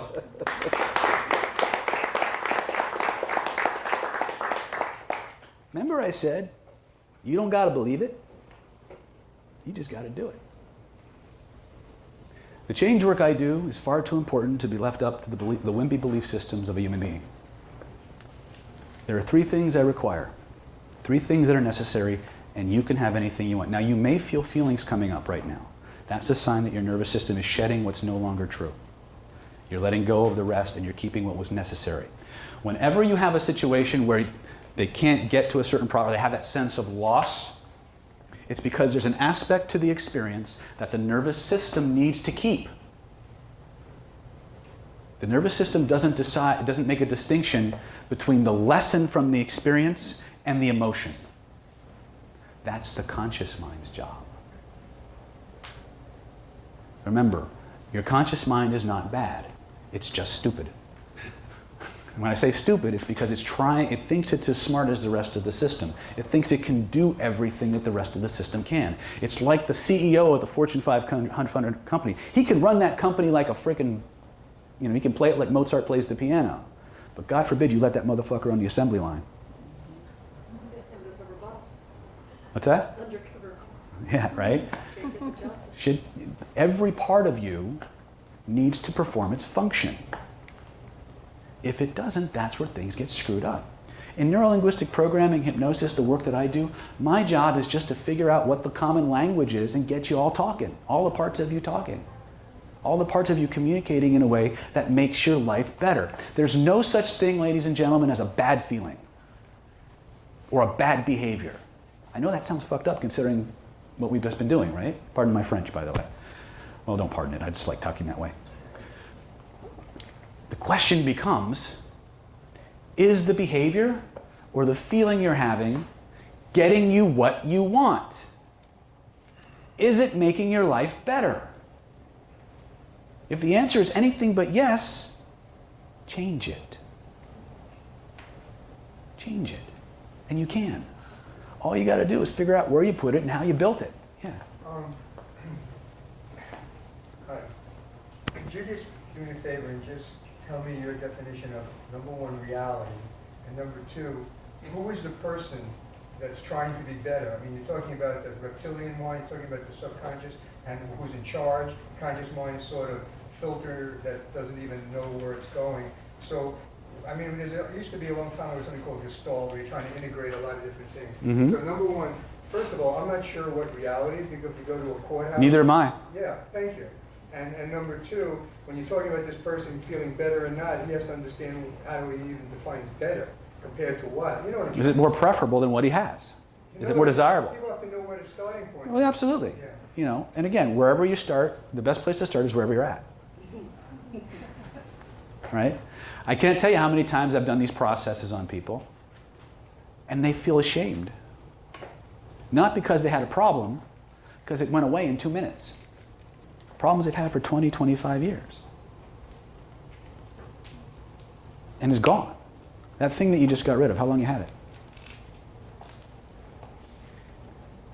Can't even remember that, can you?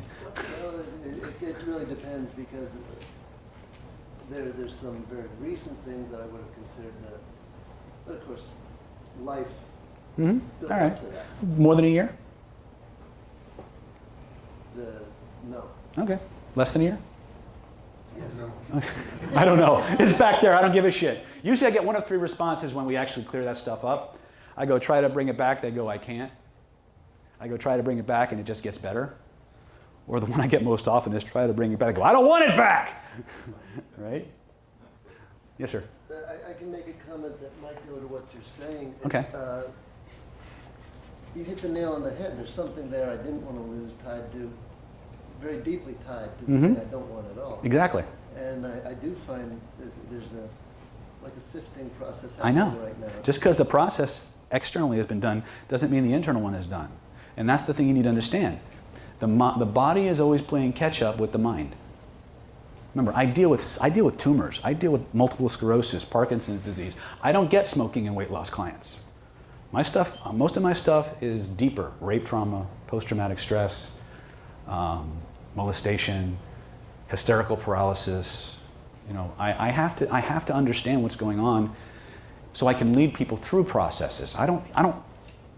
Arguably, you could say I fix them, but really, what I'm doing is I'm guiding you through a process with you, beside you, in connection with you, that teaches you about how you're doing things inside, that gives you new resources and new understandings and perspectives. Right? Yes, sir. Those negative images and stuff, I mean, it's never really ever deleted, right? Well, define deleted. Like delete on a computer and you never can get back. No, well, in many cases it can be, because remember, if we delete something from the computer, if you work hard enough, you can bring it back, right? NSA has it. Well, a lot of places do. But my point is, how much work do you have to go through to bring it back if you wanted to? Right? I'm not eliminating choice. There are sometimes every now and then I get people who want me to come in and just nuke their memories, just wipe them out. Screw that. What if every time you remembered it, there was no emotion connected to it at all? It was just something that happened. That's the optimum. We don't lose information, we gain experience, yeah. That's exactly what happened yesterday. I felt that instant, profound change.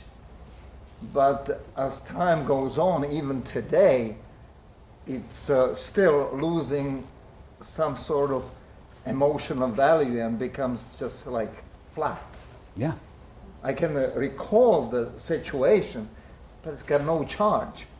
Although I felt yesterday it changed profoundly, it's still up till even today, it's just going on and getting lesser and lesser. And now when he talks about it, I realize like it's like flat picture with no dimensions. Like, that's it, but I cannot recall what it did and how it felt. It's just, if I read it in some book, I mean, it has no meaning. How many people here would like to have that experience? Emotional charge is just like all gone. Right. But it didn't happen initially because under the trance it's so strong, but keeps going. It's not instant and total. And it doesn't remove the memory of it, just removed the charge, the emotional charge. So it's kind of I will impossible. always remember that thing, Yeah. but it will not have an emotional value, I hope.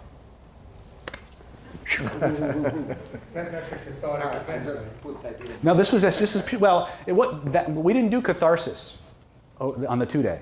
It wasn't cathartic at all. We didn't have to do an ab reaction. We didn't have. Relive the origin of Didn't have to. Didn't have to because we used a pleasure-based approach. We saturated the system with oxytocin for 2 or 3 solid hours. Drugs your clients. Yep. We created a state of high neuroplasticity, and then we put them in a regular trance, which if there is such a thing, and we ran them through processes that are designed to recode the experiences. Ladies and gentlemen, everything Charles just described to you, you're doing all the time. Okay? You're doing it all the time. It's just nobody told you how. It's operating below the threshold of conscious awareness.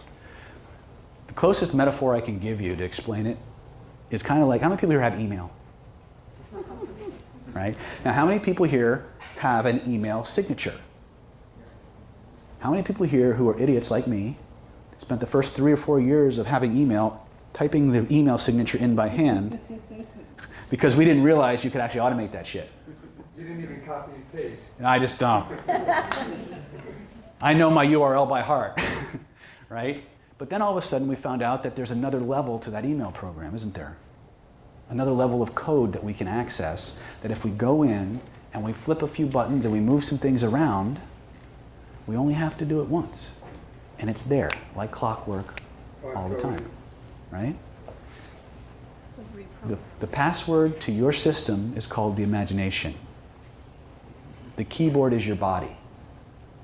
The more you physically act out what you're doing, the more you live it, the more you vivify it, the more rapid and powerful and deep the change comes. There's many people out there, many young teachers in NLP that are teaching many of the same elements that I teach. Okay? I'm not unusual in that respect. I don't take credit for the source, I take credit for the synthesis. How do you feel about Maxwell Maltz psychocybernetic?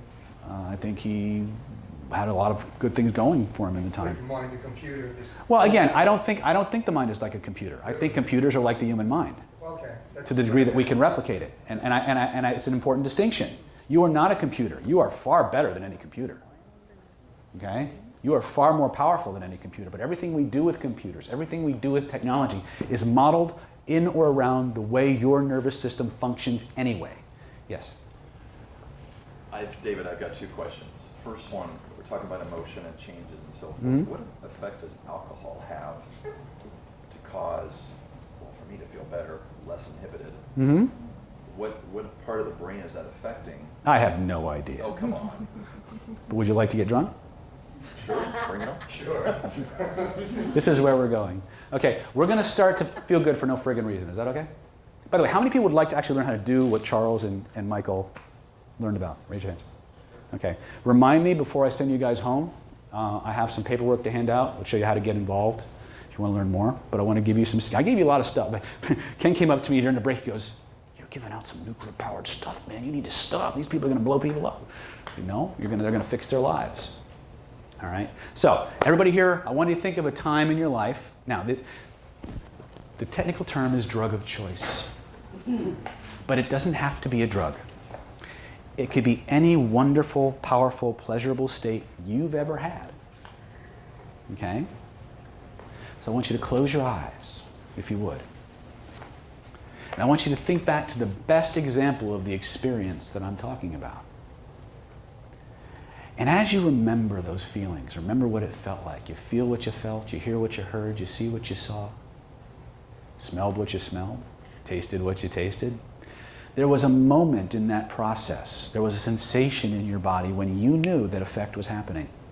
And you're only going to have the positive effect. So if it's like an alcohol experience, no hangovers, no nausea. If it was a marijuana experience, no munchies. Right? If it was anything else, only the very most positive examples. And those are only what we're going to get. But I want you to notice there's a place in your body where that sensation started. And as you became aware of that sensation, you realized the substance or the state was kicking in, and then it moved somewhere else. And I want you to notice there's a color connected to those feelings. And then it moved somewhere else. And then it moved somewhere else. Maybe you tasted something, maybe you smelled something, whatever it was, just let it come back. Double it, triple it. Notice it begin to move around your body. Notice how each of the sensations happen in a sequence and finally come back to their point of origin. And as you begin to immerse yourself in those feelings, you can feel those feelings starting to grow stronger. getting more and more powerful. Feeling that state kicking in 10 times better than it was before. And you notice that energy connected to those feelings beginning to circulate faster and faster, stronger and stronger, spinning in a certain direction. And it's like if you really want to be playful, you can reach in and grab a handful of that energy, take it out and hold it in your hands in front of you. Notice it's spinning in a certain direction. You physically grab it with both of your hands, and if you want more of it, physically double the spin with your hands, and then double it again, and then double it again, and keep doubling it. Double the speed, double the amplitude, double the force, double the magnitude, and when you know it's as good as you can possibly stand it, and it's only going to get better when it takes on a life of its own, slam it back into that stream. Whoosh. Feel the change. And just enjoy the, that's right, just like that. Now double it again. Notice as that energy picks up speed. And when you know you've got it and it's as good as you want it to be, open your eyes, look around, and notice how different the world seems. Ooh. There are some toasty people in this room.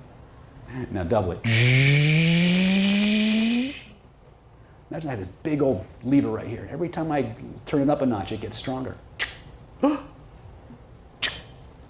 Ooh.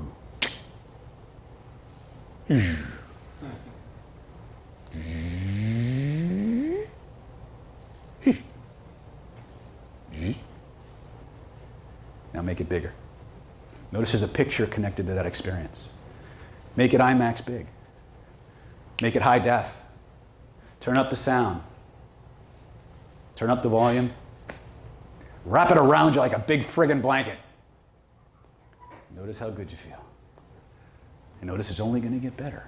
For as long as your heart continues to beat, for as long as your lungs continue to move oxygen into and out of your body, this feeling will only grow stronger and stronger. But the best part is, each time you touch your right earlobe, it gets stronger. Each time I touch my left earlobe, it turns off. Almost like you had an on and off switch.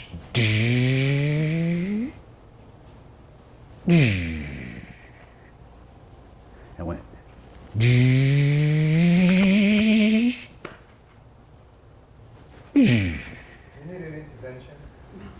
I'm having a good time. But now what I want you to do, I want you to touch your own right earlobe. Feel the feelings come flooding back. Full tilt boogie, each time stronger than the time before. Notice how good you feel. And just for grins and giggles, and just play with it. Notice each time you do, every time you go into those feelings, they just get stronger.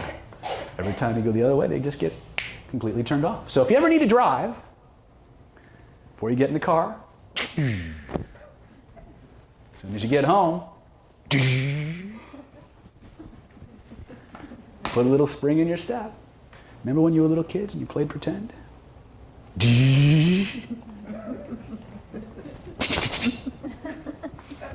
What are you laughing at?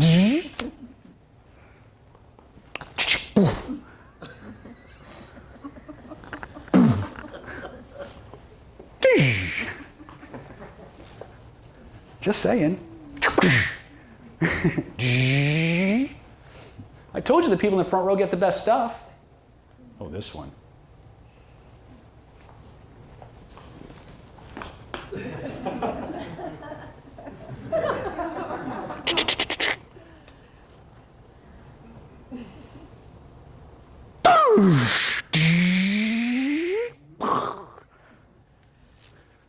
You're welcome. Pleasure on demand, ladies and gentlemen. Give yourselves a big round of applause. That's my gift for you. Anytime you want it, touch that right ear.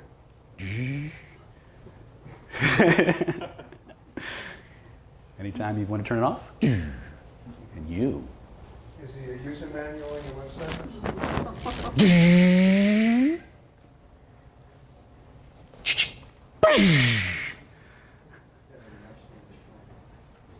I love my job. I love my job. I get to change people's lives, help them feel good for no reason, and show you guys how to get the life you want the way you want. That's the best job in the world. Now, not everybody wants to wade through other people's poop. That's a special kind of stupid. Right? But the truth is, we all want a life that's in compliance with that checklist. We all want to feel good. But we live in a society that trains us to feel bad. That manipulates us. Guilt is it's a bad feeling, right? That trains us that it's wrong to have certain kinds of thoughts. It's wrong to be who we are, to have an opinion or a viewpoint that goes against the status quo. And all that stuff has a toll. It takes a toll on us. And until somebody comes along and shows you how you actually work, that gives you a way that you can talk to the most powerful parts of your mind, the most powerful parts of your nervous system, they'll have the advantage. Fuck that. Win. So take something that you want to get rid of. Reach out and touch it. If you feel a sense of loss or like there needs to be something, there's something about that doesn't want to go away, put a big black frame around it. Turn the contrast all the way to the right and all the way to the left. Notice whether it turns all white or all black. Notice which one feels better. Imagine in your writing finger is this big glowing Sharpie marker, and right across that screen, everything you need to keep about that experience so you can keep the lesson and let the rest go. And when you know you've got it, watch it shrink down to the size of a postage stamp. And automatically it flows up over the top of your head and all the way into the past. Feel it nailed back there. Hear the sound of a bank bolt slamming shut. Hear the sound of a toilet flushing. And notice it's gone. And now what I want you to do, I want you to close your eyes. Touch your right ear. And in the privacy of your own mind, bring those feelings back stronger, 10 times stronger, and just keep spinning it faster, double the spin, double the amplitude. And when you're ready, in this room inside your mind, I want you to look around and notice on the walls that there are other frames. One color represents all the positive things of your life, all the things that make you feel strong and confident and powerful, that make you feel good about who you are and the life you lead. The other color represents all the crap being a technical term, the things that make you feel less empowered, less deserving, less of everything. And I want you to notice that with a wave of your hand around every less than positive experience, a big black frame appears. And you get this sudden rush of pleasure and this sense of empowerment, this sense of being in absolute control of your mind and body.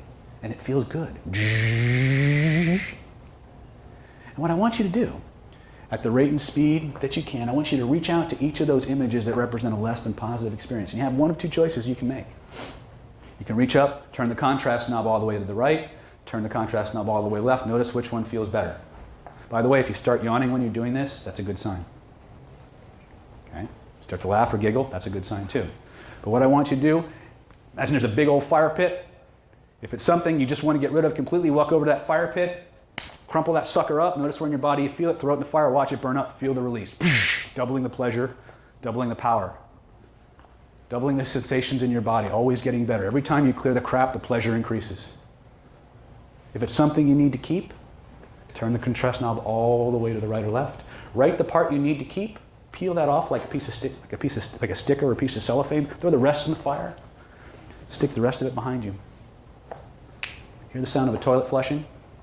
Sound of a bank bolt clamming? Maybe the sound of a nail gun. Notice how good it feels to be free. And I want you to systematically go through every part of this room. Find any emotion or any state or any feeling or any belief that's not making your life better. And I want you to do one of those two processes. Put a big black frame around it, white it all the way out, write the lesson if you need to. Take the lesson, let the rest go. Feel your body release. Or just take the whole damn thing and throw it in the fire and feel it burn up. Be thorough, because sometimes that shit hides. Make sure you look underneath the positive pictures, because they hide there too. And when you know you've got it, An amazing thing begins to happen. Now, you can continue to going through the process in your mind at your own rate and speed while I continue to talk, realizing your unconscious mind is already paying attention and making what I'm saying happen. So all you got to do is sit back and enjoy it. When the last bit of paper, the last lesson is taken and put in the right place, an amazing thing begins to happen. All those positive images, all those things that represent the things that make you feel right and strong and powerful, feel good about you, they begin to take on a glow, an inner glow, like a sun.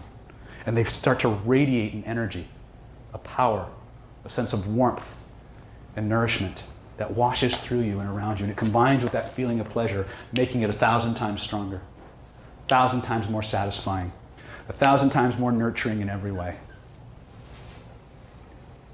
And the voices in your head, the ones that used to talk shit, they begin to change. A different voice begins to emerge. A voice of truth. A voice of wisdom. A voice that sees every good thing about you and tells it to you over and over again in a voice 10 times louder than any other voice. And this voice locks itself into a special part of your mind and body that you can always believe, that you can always turn to. Times of stress, times of trouble. A voice that tells you all the good things about you, now and forever, for as long as your heart continues to beat, for as long as your lungs continue to move air in and out of your body. This voice will always be there with you to give you everything you need, mentally, emotionally, to remind you of all the very best things about you, in a voice that you can always believe and always trust. As those pictures begin to grow bigger and brighter and stronger, your body may begin to tingle, may begin to start to change. Sensations may begin to move around. As those squares of paper or pictures begin to grow, they begin to expand and they begin to blend into one another until they become one continuous sheet of wallpaper, bathing you with an inner radiance and inner sustenance, a sense of nourishing deep inside, an inexhaustible, unlimited supply of everything you've ever wanted and needed, nourishing you at the deepest level of your body and mind. And when you know you've got that feeling comes flooding back in, and it merges with all those other wonderful feelings. And you realize something deeper, that no matter where you go, whatever you do, whenever you want to, whenever you need to, you can always come back to this place and make more changes. Because you have power now. You have control now. You have the ability to choose what kind of experiences you want to keep and which ones to change. And that's freedom and joy and pleasure. And through it all, there's one other that voice is saying one continuous message in addition to everything else you want and need to hear.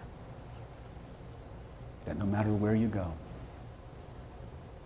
no matter what you do, no matter what circumstances or situations life hands you, I will always be there to hold your hand, to give you that hug, to talk to you and give you the very best advice, to tell you only the very best things about you in a voice that you can always believe. And that wherever you go, no matter what you do, you're always loved, accepted, and you're never alone. Feel the truth of that kick in and realize this is your life from now on. And when you know you've got it, double the pleasure, double the joy. Feel the changes really sink in. Because tonight, while you sleep and while you dream, your other than conscious mind, the part of you that controls every part of your life, will begin to make new neurological connections.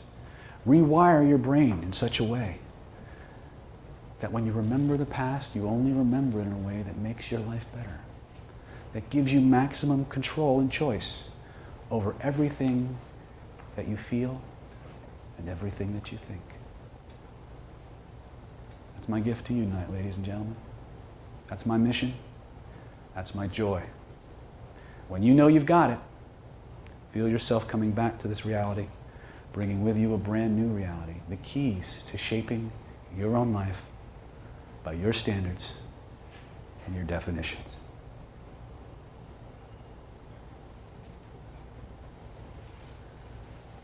Or not.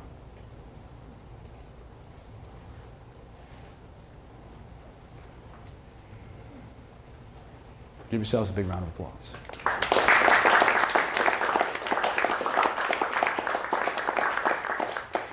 It is 7 after 9. Have you eaten enough chocolate? Never. Never. All right, Trace, let's pass out the sheets. Should have mentioned at the beginning of tonight, but I kind of got right into our program.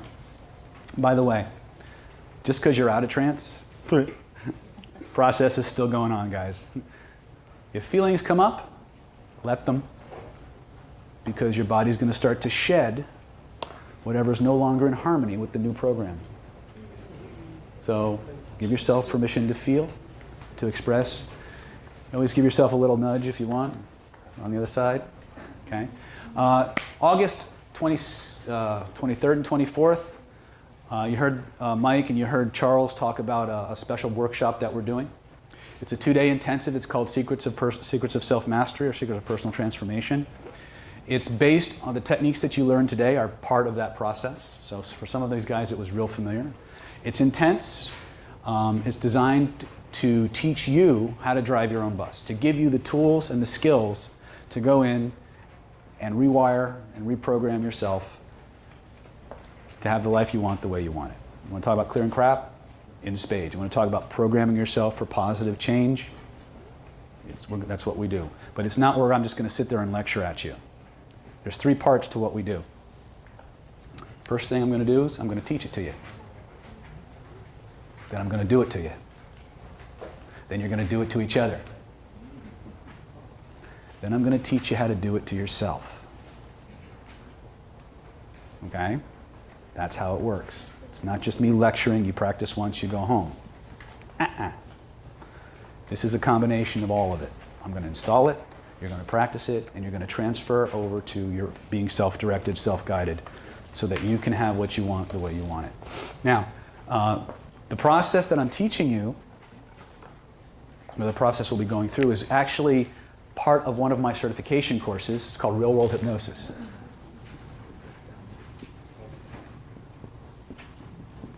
Took me about 4 or 5 years to realize, after teaching meetups since about 2008, that not everybody wants to be a hypnotherapist.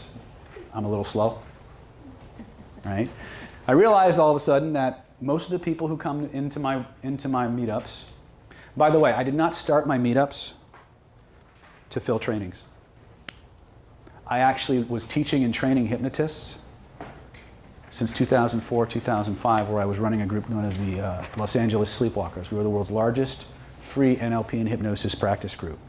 I taught and trained hypnotists for 10 years before I started certifying people. The reason for it was everybody who came through my place with a certification couldn't do shit. They had no skill set, but they had lots of pretty certificates. They could quote technology, they could quote jargon, they could critique other people, but when it came down to doing something and applying their skills, they couldn't. For 10 years, I helped people build skill sets that they could go out into the real world and use. Everything I do is about making your life better today. Okay? And that's what I want to do.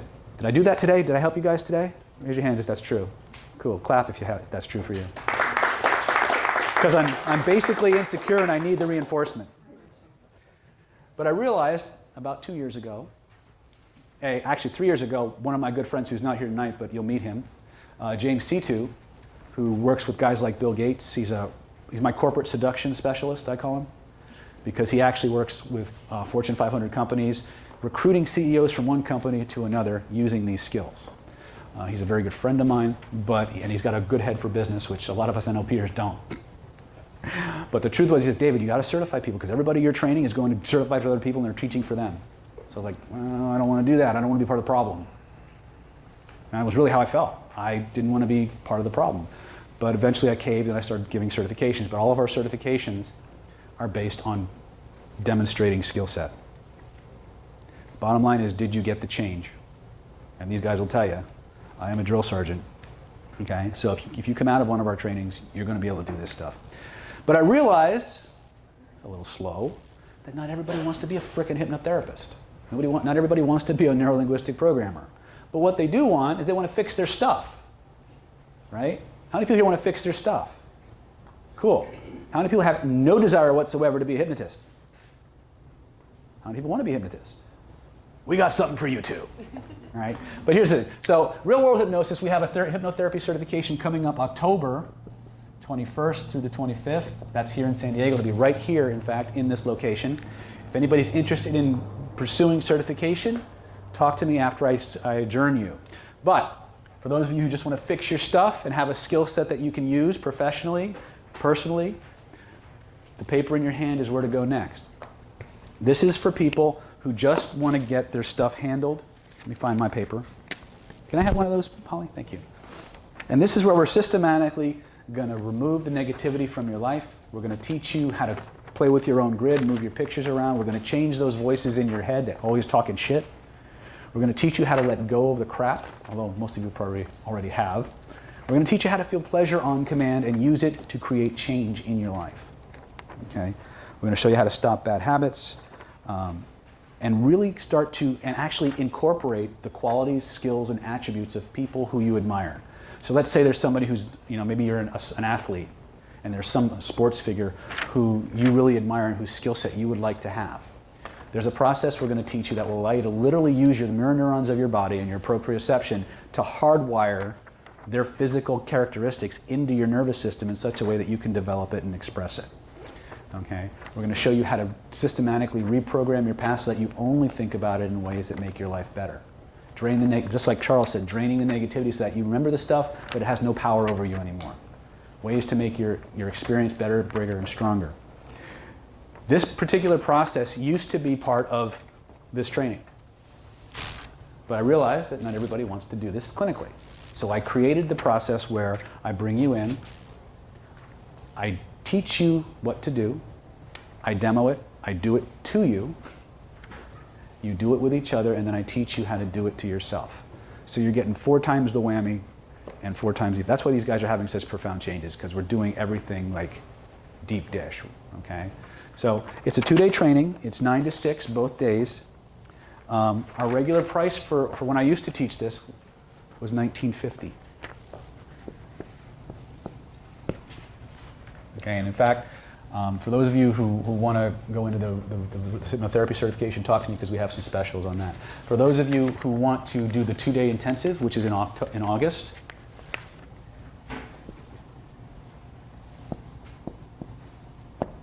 $9.50.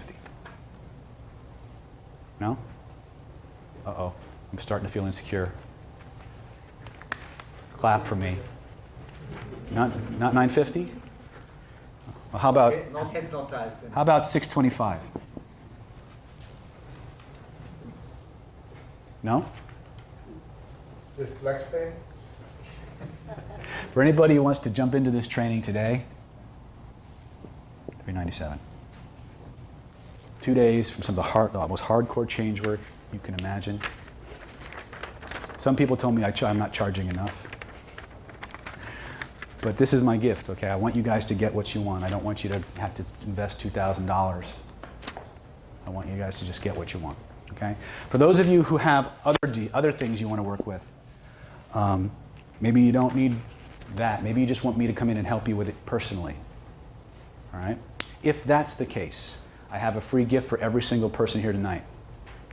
Every single person here tonight gets a free 30-minute consultation with me just for coming out and dealing with my spiel. 30 minutes, we'll sit down, we'll talk, we'll strategize, we'll discuss the best ways to approach the things you want in your life, the things that are important to you, and the best ways to get it. I can't promise to help you because I don't know if what I do is a fit for you. But I am willing to give you 30 minutes of my time, which I normally charge about $175 to $350 an hour for, to find out. because I care. Okay? So that's basically what I got going on. I got a real hypnotherapy certification, October 25th or 21st through the 25th. It's 5 days. It's going to be intense. It is a full certification course. You'll be learning and practicing not just the techniques you've gotten tonight, but a whole slew of other very powerful transformational systems that I use clinically every single day. For those of you who want to do that, talk to me about that. I'm happy to help you. If you just want to take advantage of the 30-minute consult, my daughter Tracy is at the back of the room. She has access to my schedule. Just give her your name, address, email, and so we can contact and follow up with you. We'll get you on the schedule, and you come in, we'll sit down and we'll talk, and we'll find out how we can help you best. Is that useful? Okay. And again, normally this would be $490. Well, yeah, forget it. Just this is what it is if you sign up tonight. I'm always stuck at these things, right? But I'll happy to answer any questions that you have. Now, I do ask, how many people had a good time tonight? Raise your hand. How many people got some serious change in spite of themselves? Right? All I ask is that if you had a good time, you got something of value, you post good things to the meetup, you tell people. If you didn't have a good time, you think I'm an asshole, asshole being a technical term, post to somebody else's meetup. Thank you very much. Have a great night. Yes, sir. The question I had was, in the first part when you were saying repeat, usually what people say for you. The words that come out of their mouth, you will connect with them. Is that working on writing? Yes. If you know their exact words and you structure it right, yes. Giving them their exact words will have a profound effect. Because two things will happen. One of two things will happen. A, if it's somebody who doesn't know you and they're reading your email, they will hear it in their own voice, which makes it even more powerful. But if they know you, they'll hear it in your voice. But it's their words, so they think you get them completely. Okay, very, very cool. All right? Thank you very much. You're very welcome. It's been a pleasure. I'll see you again. All right. Did you have a good time? Thank you. You're very welcome. Very much. Cool. We'll be here next month. Same bad time, same bad channel. That's the change I noticed. Things that are inherently cross-wired to fight with each other suddenly realize maybe we don't have to do this. They're thinking. Appreciate it. My pleasure. My pleasure. Thinking in different ways about one another right now. Well, the thing is when the unconscious mind lumps all that together, it doesn't make a distinction between what needs to be kept and what needs to go. It lumps it all together. And if you try to get rid of it, it's like, no, we can't let that go. So you have to give it an alternative process that allows it to strain out what needs to be kept and what doesn't. And the minute you do that, boom. It created a sense of that being an option without confronting it intellectually, which is what I tend to do. The problem is we can't fix our shit intellectually. That's the part that's keeping us stuck. You're right. Thanks. Very, very pleasure. Sure? So you're going to send me the email, the link for that? Yes, I will send it to you tonight, matter of fact. I promise. Thank you. Thank you. Thanks for coming. I'm going to see the certification. You haven't clicked, the real one? Okay. You haven't clicked my link. Damn you, woman. What did I do? You didn't click the link. I don't know if you're not registered yet. Okay. All right. You need to get in there because I'm ordering materials and it's filling up already. I haven't even announced it to my 40,000 person list yet.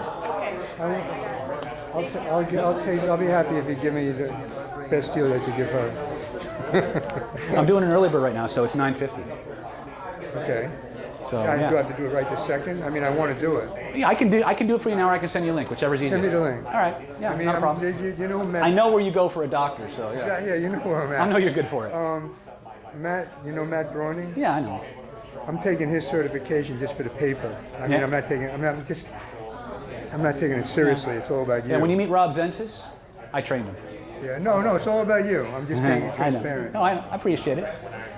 Cynthia, did you have a good time? I had a great time. I really enjoyed it. Do you want to get rid of that? Yeah. You sure? Of Is it okay to get rid of it? Yes. You're sure? You wouldn't lie to me? No. Okay, so here's what I want you to do. Point to where you feel the pain. Right there? Cool. Now, on a scale of 0 to 10, rate the pain. Oh, it's probably just like a 2 or 3. Right Okay, look at it with your inner eyes.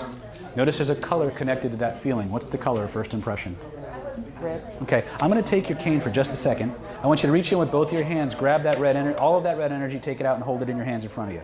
Make sure you get it all, because sometimes that stuff hides. Reach in, grab it all, make sure you got it all.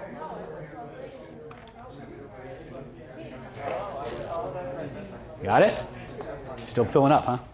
That's all right. Notice there's probably emotional stuff that's connected too. Just let that flow in there too. Good. Now as you look at it, is it all in your hands? Good. Did the color change or stay the same, first impression? It got a little lighter. Cool. Now as you look at it, notice it's spinning in a certain direction. What direction is it spinning?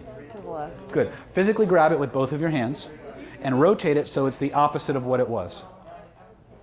Excellent. Now physically double the spin. Double the speed, double the force, double the magnitude. Keep doubling it over and over and over again until it takes on a life of its own, until it's impossible for it to go back the way it was. And when you know you got it, slam it back in. Put it back in. Put it back into that spot. Yep. Keep going. Faster, faster, stronger and stronger, until it's impossible to go back the way it was. Slam it back in. Ooh, boy, I felt something in my knee. I know. Keep going. And slam it back in.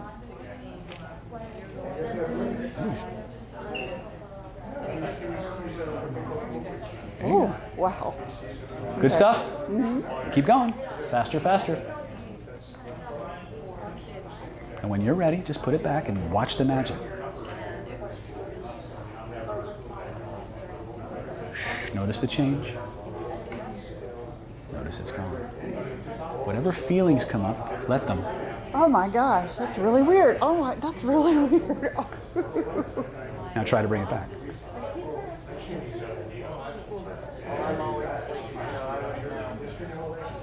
You still want this? That is so weird.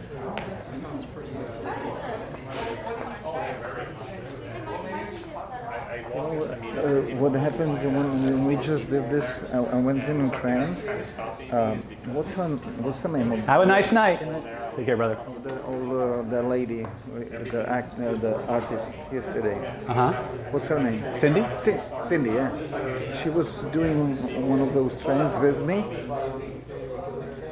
and today, right now, I felt the touches she did. I don't even know what it was about, but I got implanted by her touch. She was so gentle, you know, and so intimate.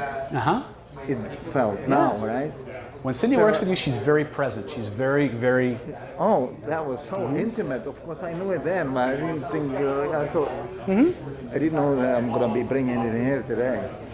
It's amazing. So I got actually implanted with some anchor. Yeah, well, you learn things unconsciously. Yeah. She's there, helping you, giving you what you want. Yeah, that's amazing. That, just gets better, brother. Just gets better. Good to see you. Good to see you, my friend. How you doing? Good. Glad you made it. This is Charles. Sean? David. Yes, sir. I have a big question. I have an answer, I hope. Okay. Are you going to have another day that is not on August 20? More than likely we will, but we don't have one on the schedule yet. I just got back from a very, very busy week, or a very busy month traveling and doing trainings all over the place. So I'm reinstituting my meetups and schedules and stuff like that. So there will be, but I don't know when. So you're going to announce it? No, I don't actually. Well, I have a martial arts meetup in 2 weeks. But beyond that, I have no NLP meetups on the calendar. You're going to announce it? Yeah, it'll be on meetup. Yeah, absolutely. Even though I've already made up my mind, honestly. Because I think that's the one that is going to help me out. Yeah, absolutely. Yeah. All right, brother. Take care, man.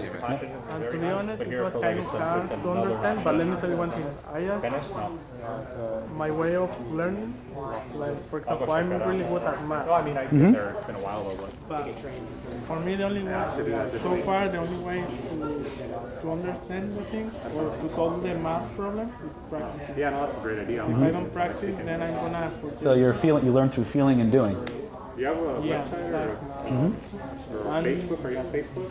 What I You want found address? is Can I ask very you? similar, like Bob Proctor or the other guy, John Gray. I also have trouble is very finding somebody similar. else in the I wire just because it say was like what you zero do, mutual friends, you so I go was outside, pop up.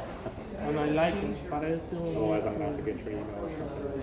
to repeat it because I understand some things and other things I didn't. No, I understand. I talk really fast, so if English isn't your native language, it can be hard to follow because I get into what I do and I talk really fast. Yeah, and with the slang also, still learning the slang. Well, I was going to UVA, I ended up postponing school and dropping out. Yeah, so yeah, just keep in touch, keep your eye on Meetup. And my office, if you want to get a free consultation, just see Tracy, and she'll, you know, if we can help you, we will. If it's not a fit, then we'll point you in the direction that'll get you the best thing possible. You know? But yeah, if you have any other questions, you let me know, all right? I will. All right, brother.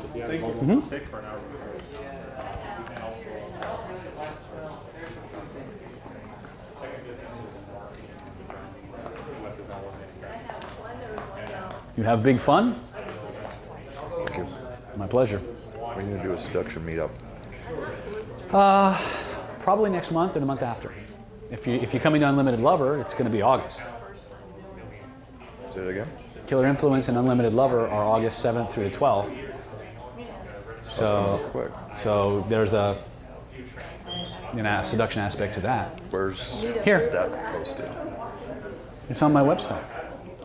stealth1.secrets-101.com. Must have missed it. We'll go to the Stealth homepage, click on Hypnosis training event, Hypnosis events training calendar or whatever, and it's right there. Okay, but if you want to get in, let me know. I'll send you a link. I'll give it a try. All right. What are the days again? 7th, 8th, 9th, 10th, 11th, 12th. That's a lot of commitment to come down. Well, it's two separate trainings. So you can do one day, one or the other, or both. Whichever works best for your schedule. Okay? All right. Thank you. Mm-hmm.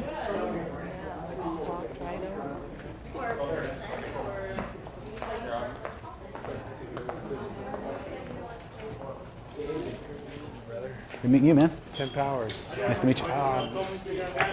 Where do you like where's your area? Your grounds are here in San Diego? Or? Well, I live in Del Mar. My clinic's in Solana Beach. I have classes and events here. I just started doing events up in LA.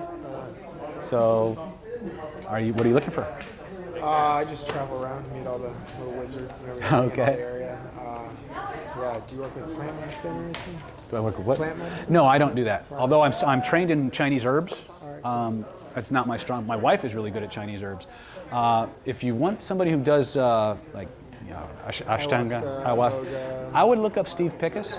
Steve Pickus? Yeah, Cool. AKA Steve P from the game. All right. And not only is he the grandfather of the seduction community, he's also big time shaman.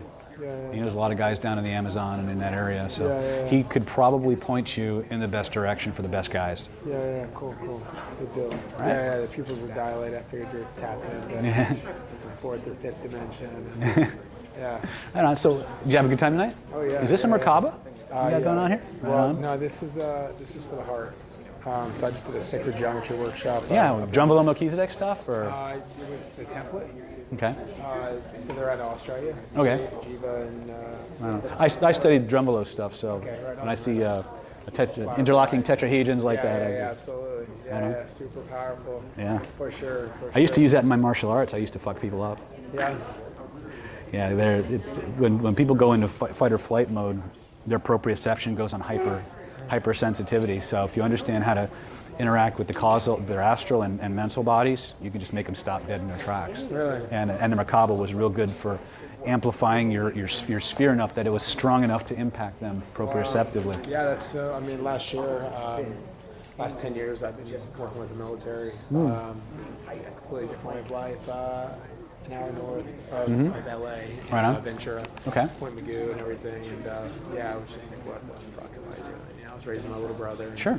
got him out of high school, and then he started talking about going to the military, and I'm telling him, fuck no, dude. Don't do that, yeah. I'm glad I did. I traveled, you know, it woke me up, and I'm like, well, let's skip the bullshit, let's just travel, you know. Right on. I'll quit. And he didn't want to do that, but I quit anyway, and then went down to Brazil, drank a bunch of ayahuasca, and Okay. realized this is all a fucking joke, and yeah, I just... Yeah, ayahuasca, when it's done right, is really transformational. Yeah, absolutely. It's amazing. But I met a couple guys last weekend who were really screwed up by it. Really? Apparently there was people who just didn't know what they're doing. intention. Yeah. So like I don't know. everything, right? I don't do it myself because I don't find I need to do that. I respect shamanism and things like that, but I don't need. I'm a hermetic, so I don't have to worry too much about plants and things like that. Yeah. And you travel pretty good. Pretty much, yeah. Yeah, that's good. Yeah, I'm working on opening up more and more to it. Cool. Yeah, getting more sensitive. Right on. So, are you going to come see us in a couple of weeks? Actually, thinking about that 4-day training. Oh, 5-day? Yeah. What is that? How much is that going for? It's right now I'm doing an early bird, so it's $975 actually is what it is. Because I haven't launched it to the list yet, so I'm doing an early bird. If you wait until like the last